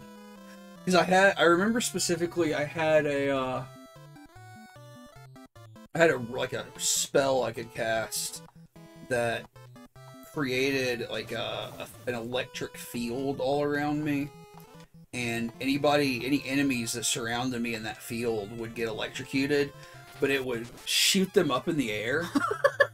So it was like there was a big invisible trampoline around me, and they would pop up and down like popcorn. The fighting in that game is so satisfying. It's got a very chunky, meaty fighting system. Look, if you give me huge enemies that I can literally climb on, that's so fun. Yeah, that very cool, very cool. And like that's what I was thinking. I was like, I should just play as a Mystic Knight on this because I'm gonna want to play as a Strider in the second one. Mm-hmm.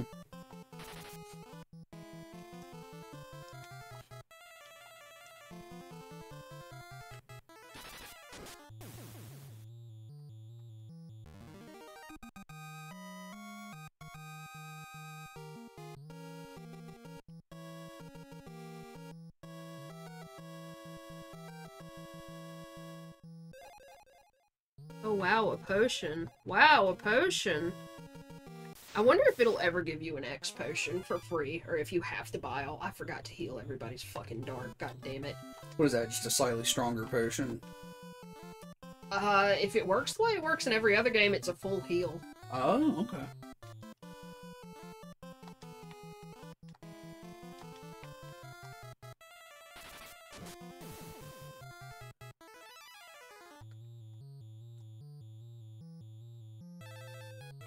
Nothing. Nothing.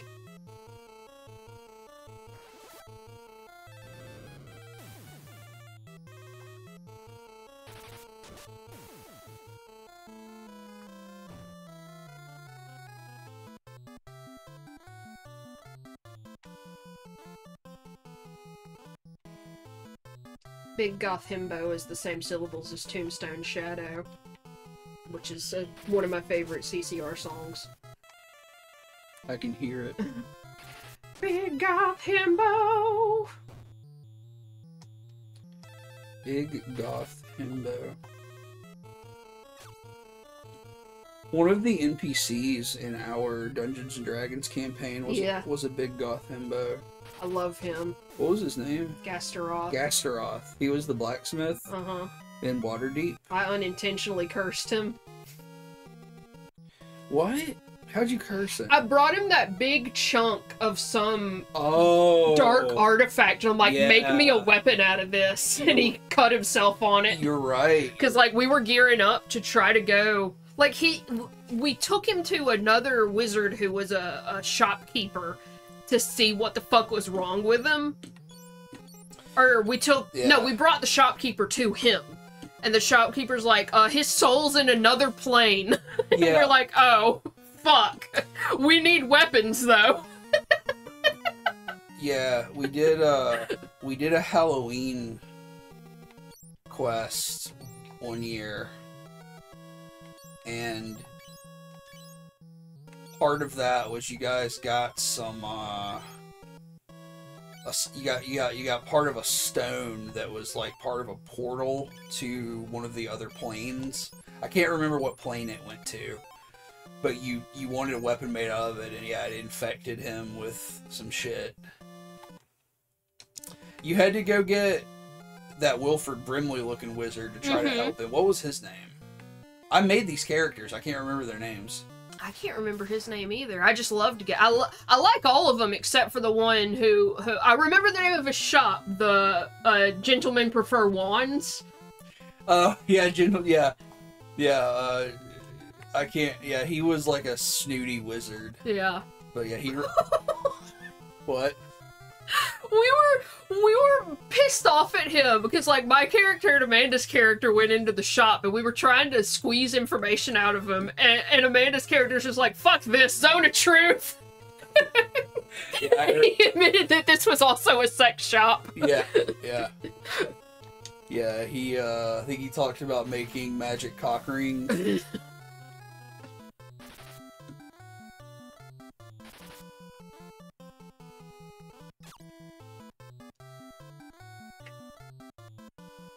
The wizard the wizard that looked like Wilford Brimley. I wish I could remember his name because I feel like I loved his name, but I can't remember it right now. I'll try to look it up in a minute on my Google Drive. He ran a shop that was...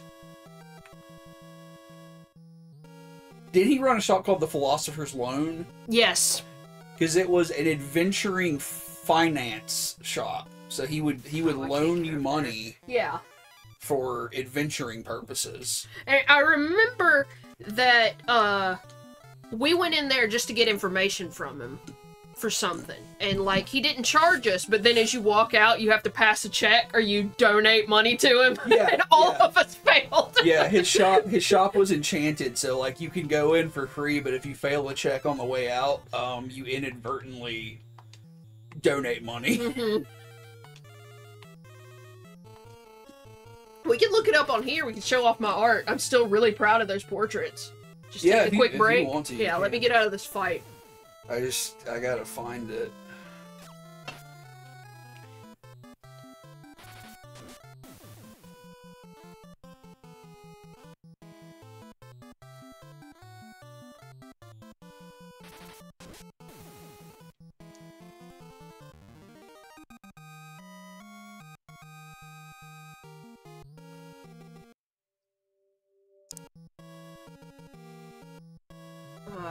Keyboard's over there.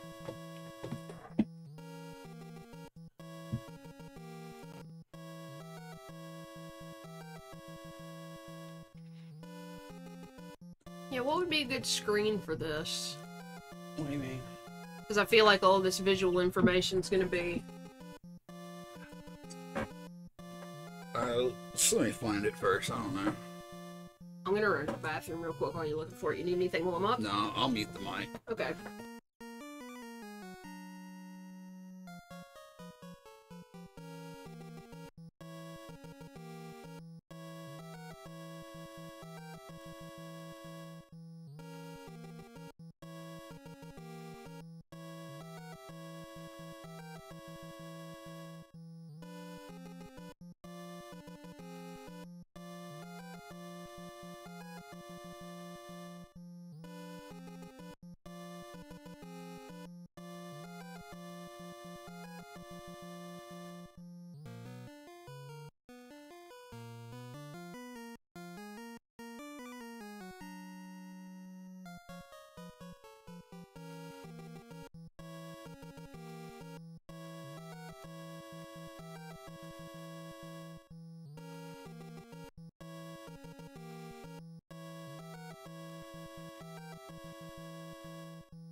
Okay, I'm just gonna bring this up in the 16:9.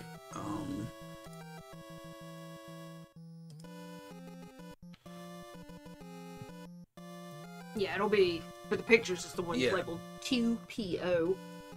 So there's the Chef Under the Mountain, and the Chef Under the Mountain was the fine dining restaurant that basically your boss ran. Yeah. We don't need to look at the menu, but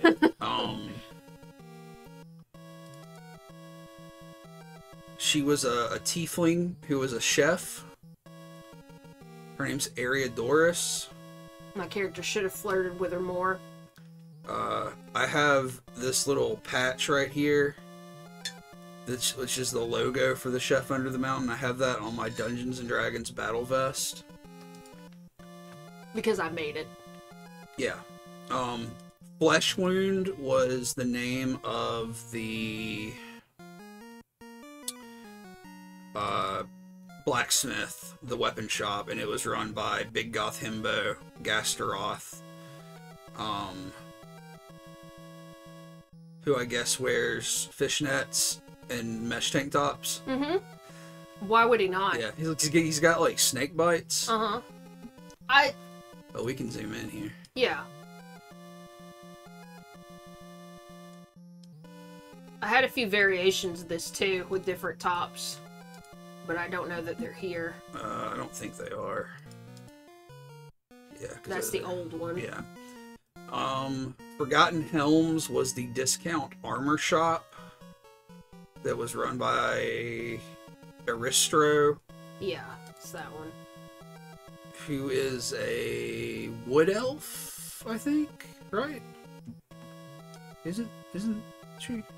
I don't remember. I know she's an elf. I think she's a wood elf of some kind, or whatever kind of elves there are.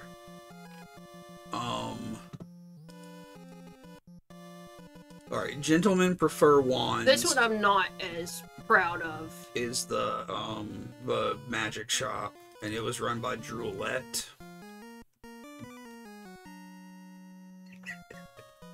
Oh my god. What? So yeah, this is the curmudgeonly wizard who ran that shop, and of course, this design was from like 2017, 2016 or something, right? Yeah.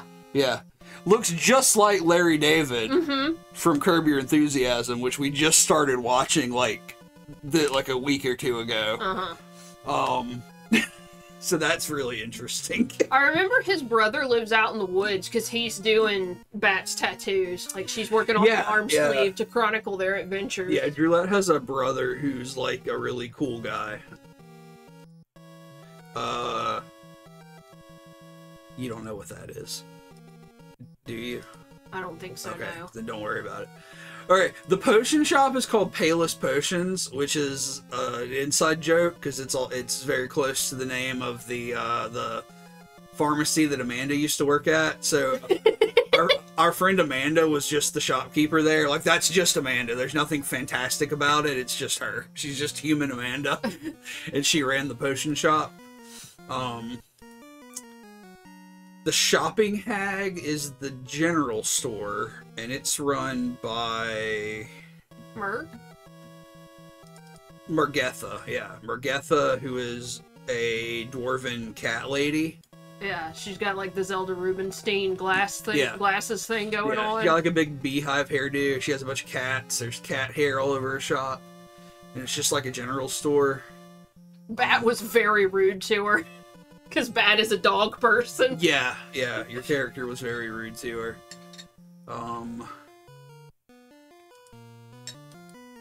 The Sorcerer's Loan. Okay, so this is the this is a shot run by a guy named Baron Menthalu, who is an older wizard. He looks like Wilford Brimley. Like, that was the description, was Wilford Brimley elf. Yeah.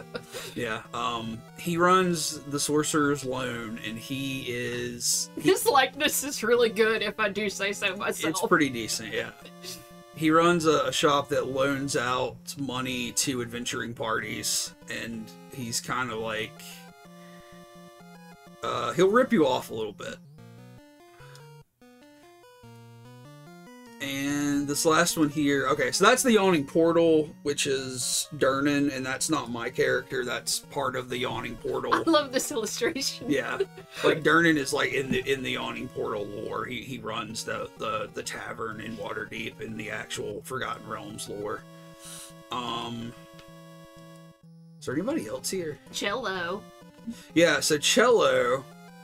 Love that boy. Yeah, Cello is the halfling who is the sous chef and the saucier of Chef Under the Mountain, and he is the sort of the NPC character that I ran alongside your party. He was part of the adventuring party, and he was just there for extra help and comic relief and a lot he was stuff. sort of sent as like insurance, right? Yeah, like that's the story, is he was sent to make sure that you guys don't fuck up. He wears a pot as a helmet. He makes sauces. He eats rats. Rats eat him. That's why his ears all fucked up. Yeah. Like, first adventure we went out on, he got critted by a rat. Yeah, there's a chunk missing from his ear here because he got nibbled. He got eaten by a rat. And he's got a scar on his head. He took one to the dome and got one shot KO'd. Yeah, there's a scar here because he got fucked up. And another one on his neck too. Yeah. This little guy got the shit beat out of him. He got stabbed in the neck. Did he get stabbed through the chest? No, that was Urki. Urki got fucking DP'd by two skeletons. There's no picture of Urki here. There's not one in this. Who is Scarf? At the bottom. What is this? Oh, you asked me to design a half-orc, but we've never met her, so Yeah. she doesn't have an updated design. Never mind, you don't know who she is. Yeah, that was just like a little bit of our D&D campaign. We never finished that campaign because I have issues and I ran out of steam on it. Well, I mean, it stopped because of COVID to begin with, but you know. Yeah. It was a lot of fun. I enjoyed it, but I had trouble planning for it all the time, and I feel still very bad about that. But, you know, it is what it is.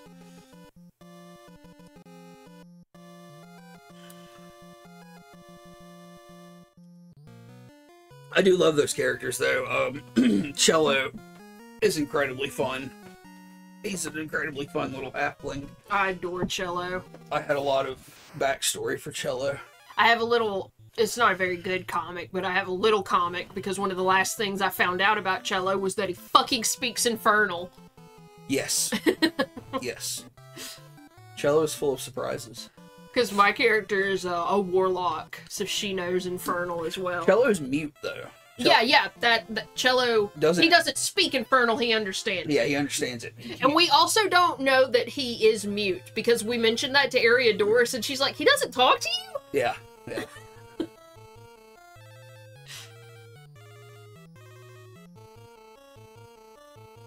Not that one, the other one that the other guys can't reach, is who I should be casting fire upon.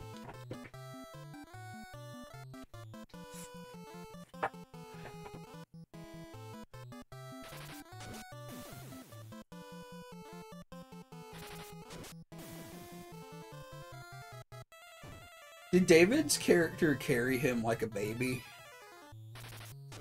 Or give him piggyback rides or something? When he got put in that enchanted sleep, he was carrying him around. Okay. David ran 2 characters in that campaign. He played twin brothers, named Nanok and Nonak. No neck and nutsack. Yeah, Nonak and Nutsack. Nanok and Nonak, who were twin brothers. One was a barbarian and one was a cleric.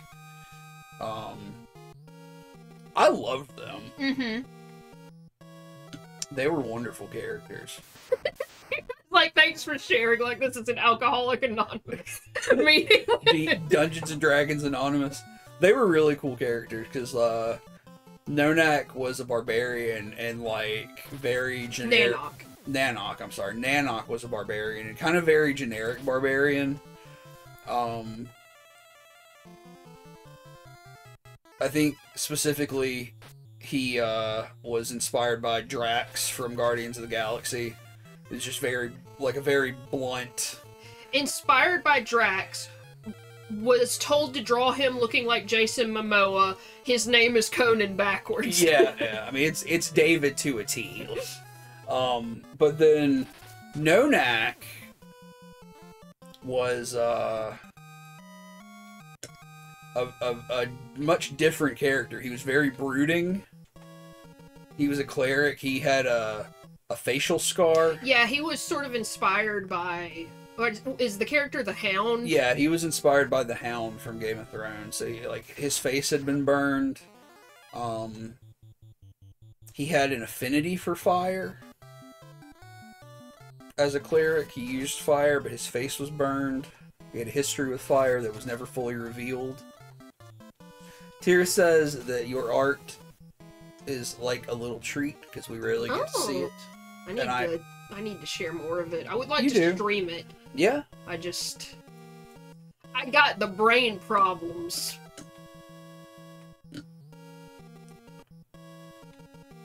I wish I had finished some of my most recent attempts at drawing out the party from our D&D game, because I was drawing like all the fucking shit we had accumulated, because my warlock had this fucking cool ass glaive that dude made for her, and then Nanok had like 1,000,000 swords. Nanok collected weapons, yeah.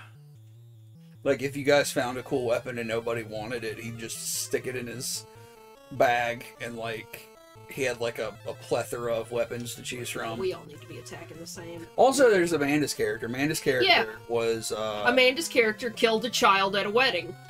And she's supposed to be like the most good aligned character, and she killed a child at a wedding. she did kill a child at a wedding. But he got better. He got better because it was not conducive to the tone of the story. What is her character's name? Magnesium tungsten. Magnesium Tungsten. Mags for short. Yeah, she's a dwarven bard. I can't remember what school she ended up choosing. I don't remember either.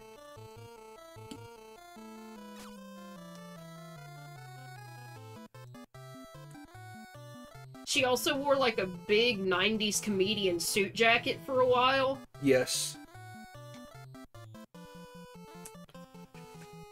That was so funny, because that wedding thing was like an incredibly ill-prepared throwaway thing that I found, because we needed something to happen between some stuff that was going on. Mm-hmm. So I had cobbled together some like half-page dungeon ideas from some blogs, some D&D blogs.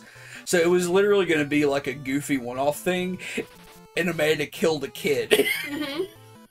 I was like, what the In fuck, her bro? defense, she was afraid the kid was going to ruin the wedding. He was being a little shit, He was. and she yeah. had to teach him a lesson. He was being a little shit. She cast I don't know what can't remember what she cast on him. She cast a spell on him, I think, and decimated him. Mm-hmm. But then she used healing hands to bring him back to Yeah. life. Because I was like, bro, children don't have that much fucking health in D&D. you can't be fucking casting magic spells on him whenever you want.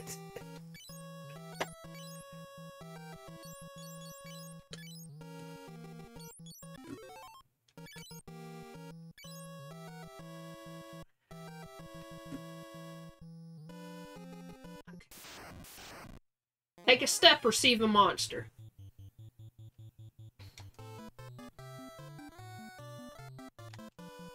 Also, I redid all of Bat's fucking magic right before we quit, because we had, like, this big fucking dramatic shit happen, like one of the most serious things that had happened in the campaign so far, and my character got mad at the party. So mad she respect herself. What happened? We went down into that. What are the deep dwarves called? Oh, the Duergar. Yeah, the Grey Dwarves. We went down to where those guys were, and we fought that djinn, and we got like this really special weapon, and we got cornered by those dwarves, and they wanted us to give them the weapon because their families were being held hostage, and my character's like, nah dog, no, we're keeping this, but everybody else in the party is good aligned, so they're like, no, we have to help them. Yeah, it was,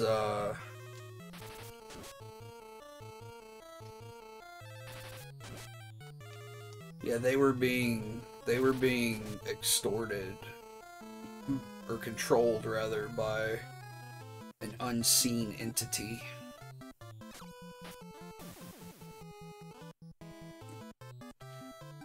And they were supposed to be acquiring an incredibly dangerous weapon. And you guys let them take it. Didn't.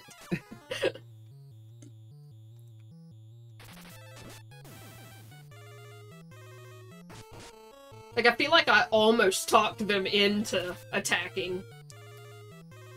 Because, like, I think Nanok had just gotten this sword that casts, what is it called? I can't remember what it's called, but it's like a spell that disables magic in a, like, 10-foot radius. Yeah.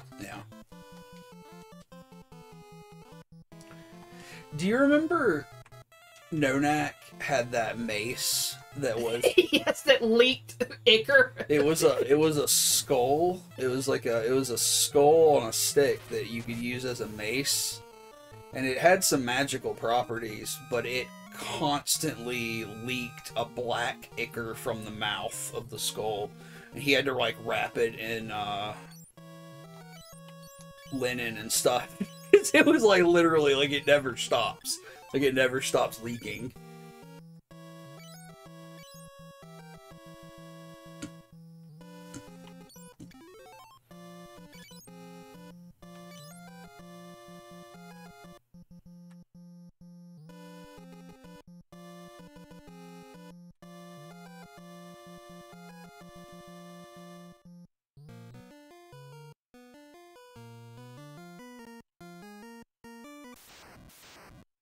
Yeah, that is a door because it disappeared when these enemies attacked me. Yeah.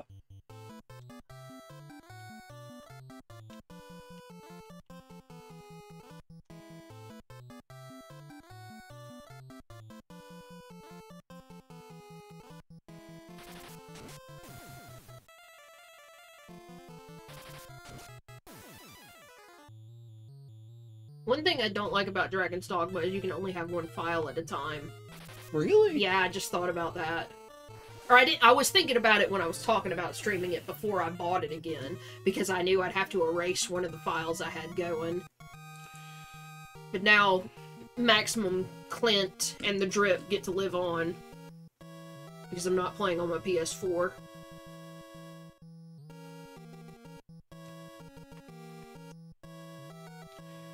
The fuck is Maximum, Clint, and the Drip? That's who we made when we streamed Dragon's Dogma. I When we made Maximum Clint. I think, did Kelsey name him? Yeah. Think so. And I made a character called the Drip. He was just moist, wasn't he? He's just a tall, wet wizard. He was a big, yeah, he's a tall, thin, wet wizard. Yeah, I do remember that. Unpleasant. Unpleasant. The Drip. These are like radio DJs. Maximum Clint and the Drip in the morning. Yeah, I forgot about that.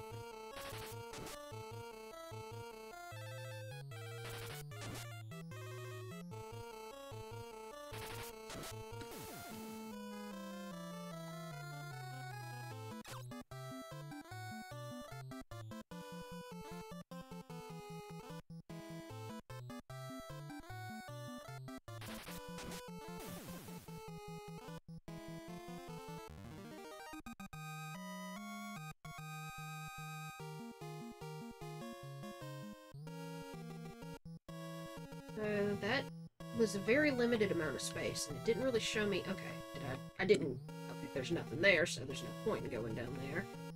So the only path really is through here.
I feel like I keep going over the same spots over and over because I can't remember exactly where all I've been.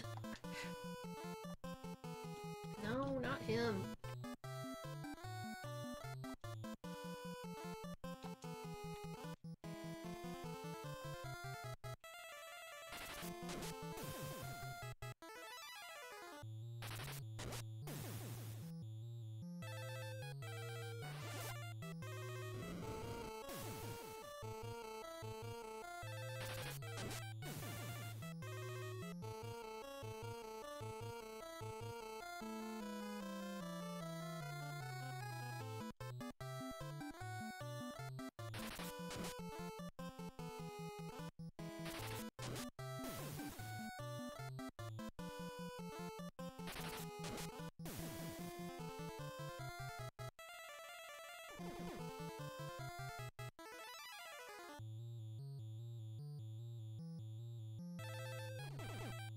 Man, fuck you.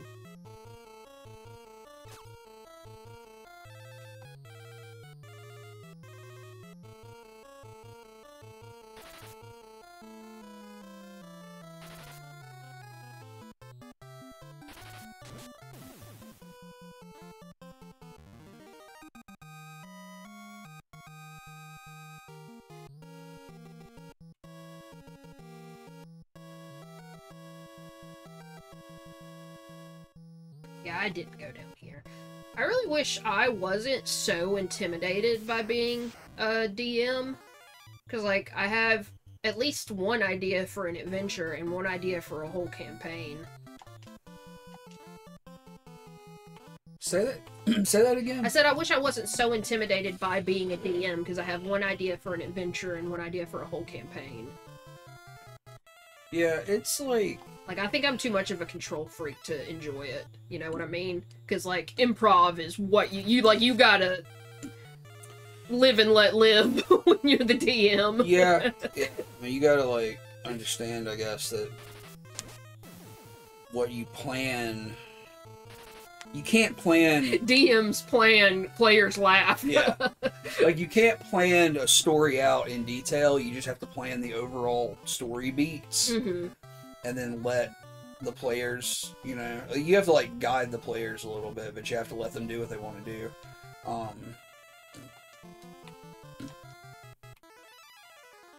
don't know. Like, it's fun, and, like, I like doing it. But my problem, like, with everything is, like, my interest in things is very cyclical. Mm-hmm. It's like a fucking merry-go-round. So it's like, I'll hyperfixate on something this week, and then next week it'll be something different, but, you know, I was still trying to do the thing that I was into last week, and it becomes a chore. And then I also have a problem where as soon as I'm committed to something, my brain doesn't want to do it. So, like, it just makes me feel, like, quadruple bad, because it's like, okay, there's this thing that I enjoy doing, but I don't enjoy it right now. That makes me feel guilty. Other people are depending on me to do it. That makes me feel guilty.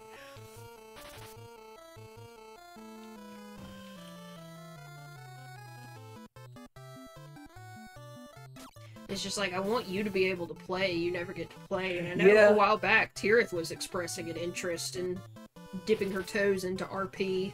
Yeah. But I just... am dumb. You're not dumb. It's just, like, it's a lot to do. Like, it is a lot of work to do it.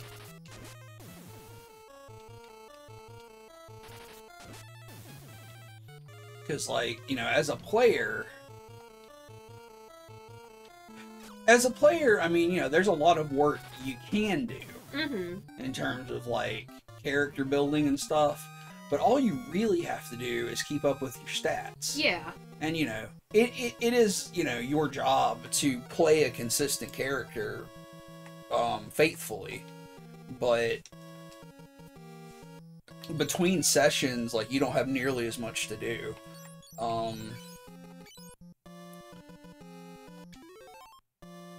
I think if we ever played something again, I would want to do it in a much different way, a less structured way. Mm-hmm. A more sandbox style thing where I could let because, like, I was running a campaign out of a book. Yeah, because when you started it, you thought that would be easier, because every time you tried to make your own, you just got overwhelmed, or... Yeah, like, there's a lot, like, you know, when you think about it, it's like, you know, okay, if I'm gonna make my own campaign, I have to do all this world building. Well, you really don't. Because, like, what you should, well, not what you should do, but what you can do, and what I think is probably really fun, is to build the world around the characters. So, like, you know, you could come up, what I would prefer to do is to come up with a setting, and then tell you guys, like, or whoever, you know, like, you know, this is the basics of the setting, create a character for it, and then, based on what characters you make and what you guys want to do, sort of let the stuff grow organically around it. And then there's, with that kind of setup, and with, like, a sandbox style, there's, like, always room for you as a DM and a world builder to create stuff and slip it in just because you want to, but then you also let the players sort of create stuff that they want to create, and they can be like, hey, we want to do this, and it's like, okay, you want to do something like that? Well, let's see, and then you just sort of come up with something that matches their desire, you know? Is there any way to have, like, a sort of rotating DM, but like it's within that field. Like, would that just ruin it for the players? Is there any way? Because if you're doing it sandbox like that, where you're making it up on the fly, I feel like you're not ruining story beats for somebody because you're essentially coming up with them as you go. Yeah, and I'm sure that there are systems that actually do that. I don't know what they would be, and I'm sure that there's some homebrew stuff for 5e that allows for that.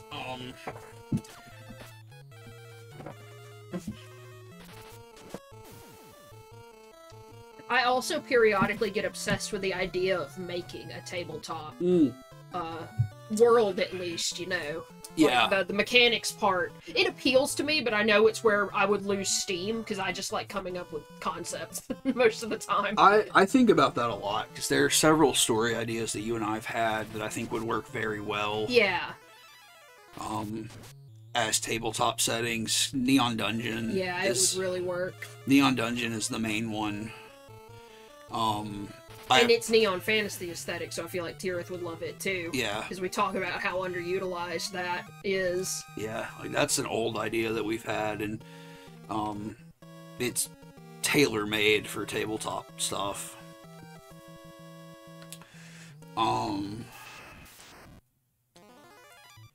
Yeah, I don't know. I mean, I don't know how you would rotate a D&D, a DM like that with a party.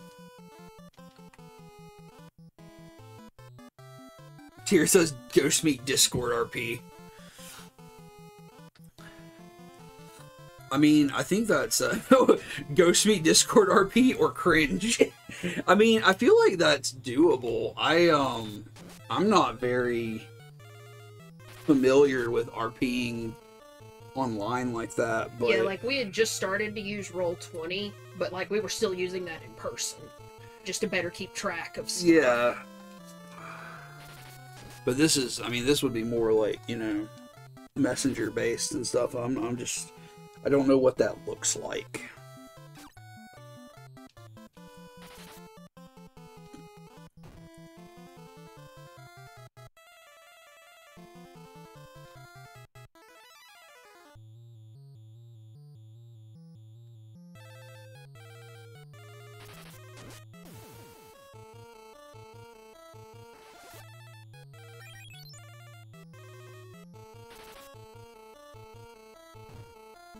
God, there's probably like some very rich Discord servers out there that are just RP, right? Oh, yeah.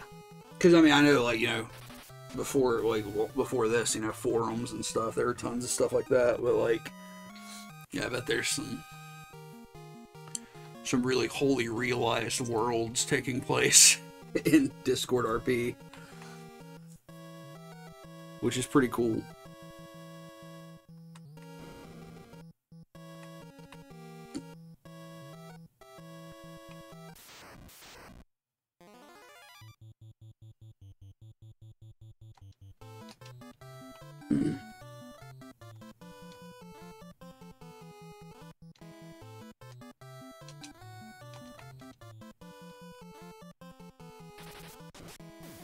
Here says, meet people and ghosts.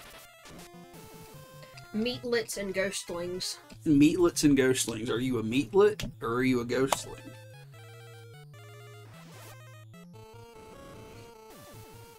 Draw your meatlet.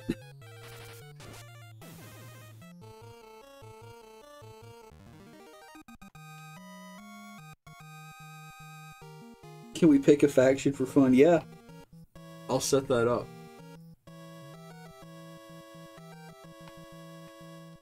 Everybody can pick a faction. People can draw their character, make a character. I'm gonna look up ways to RP in Discord.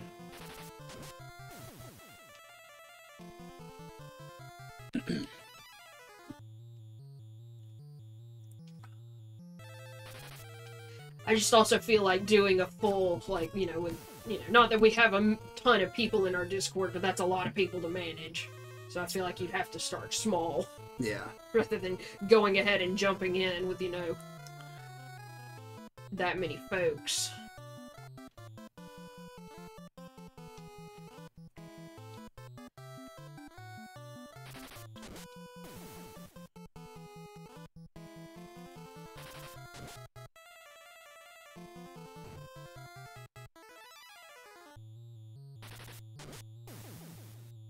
I'm probably about to stop for the night. I just wanted to see if I could figure out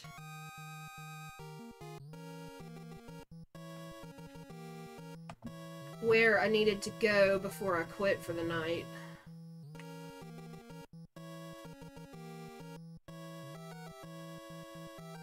Look at all these treasure chests. Yeah, I just googled it and there is a Discord bot. I don't know exactly what it does, but I'll find out.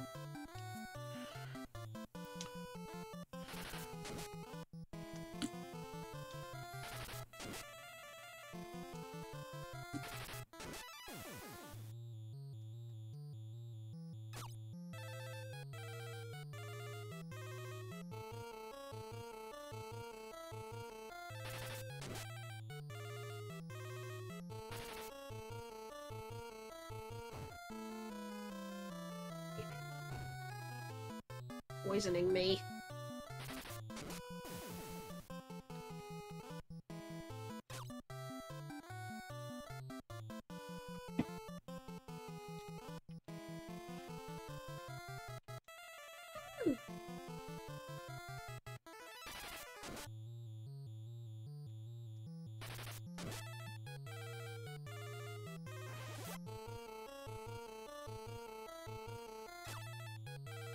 I just don't understand why it's not working.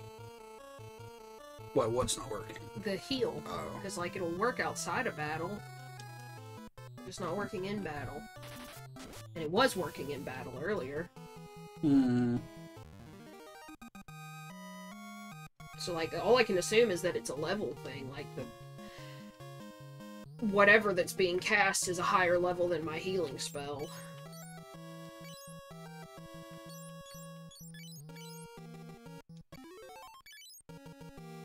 And I know I have to get healed to at least 5 to cure petrification outside of the fight. It has to be level 6 to cure it in a fight. I got so much fucking gil. You do? Is that because you got all those tomes while you were grinding? Yes. Oh, fuck. Whoa! Whoa! Hey, who the fuck is that? Gigas is... okay. Gigas? Oh my god, that's a big motherfucker. He's 2 sprites. He's 2 sprite spaces. Okay, that's enough. Thank you, we get it.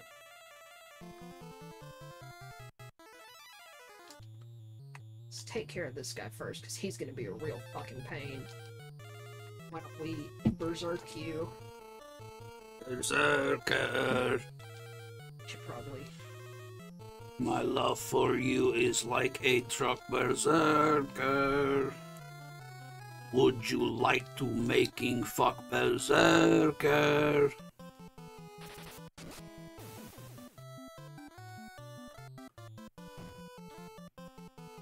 You fucker!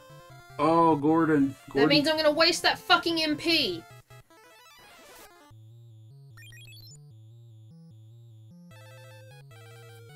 I don't even think it's worth getting him back up either. Fucking. Because he's gonna get back up with like 3 health. Do you have one of those X potions you could hit him with too? I do, but will I get to use it before he gets hit again? Yeah, I don't know. If it's not worth it, it's not worth it. I don't know.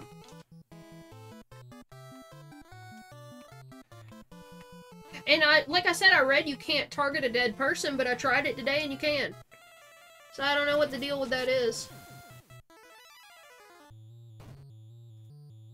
Oh! Oh, it's like that, huh? Yeah, I was kind of afraid that this dude might be, like, crazy powerful. On account of he's so big. I don't know when the last time I save stated was. I mean, you saved before you came into the dungeon. Yeah, and I know I've been save stating throughout. I Okay. just kind of fell out of habit with it. We'll just see what happens.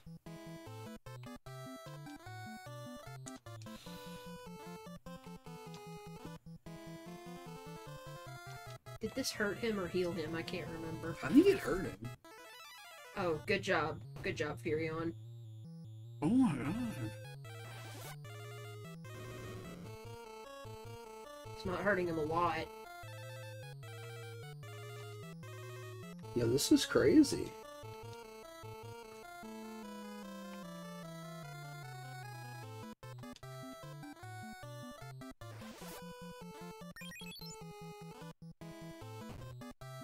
Incredible. Why did he just die? Because he got hit. Oh, did he get hit again? I didn't even see that. Well, this went poorly, huh? Yeah.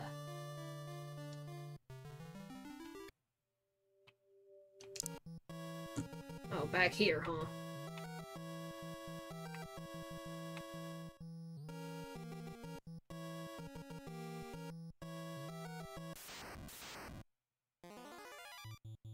Yeah, I'm about to save and quit for the night. You mean, are you gonna keep playing, or do you want me to stop it? Let me get out of this fight. Okay. I was trying to get out of the airship, but...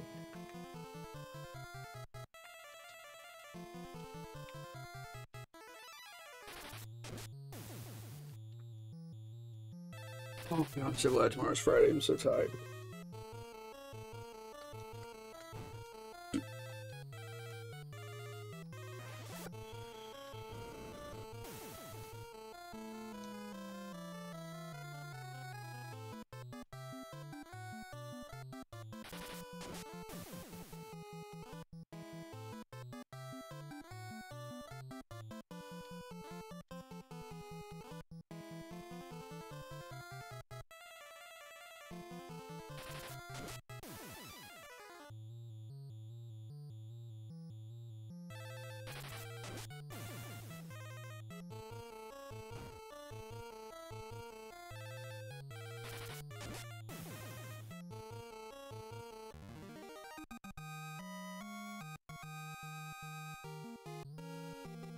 That's it, and get out of here.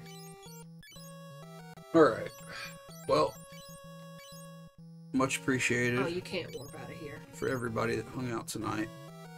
It is at this juncture my intention to stream some horror demos tomorrow. Either way, we will try our best to stream Dragon's Dogma on Saturday. So tomorrow, horror demos, Saturday, Dragon's Dogma. Next week should be a normal week, Monday, Tuesday, Wednesday, with... What are you going to play Monday? Pokemon? Yeah, I said I was gonna get to Sabrina at least, and I gotta go through Fuchsia City. I forgot Fuchsia City Okay. existed. Pokemon Monday, Silent Hill Tuesday, Final Fantasy Wednesday, and next Saturday, Oblivion.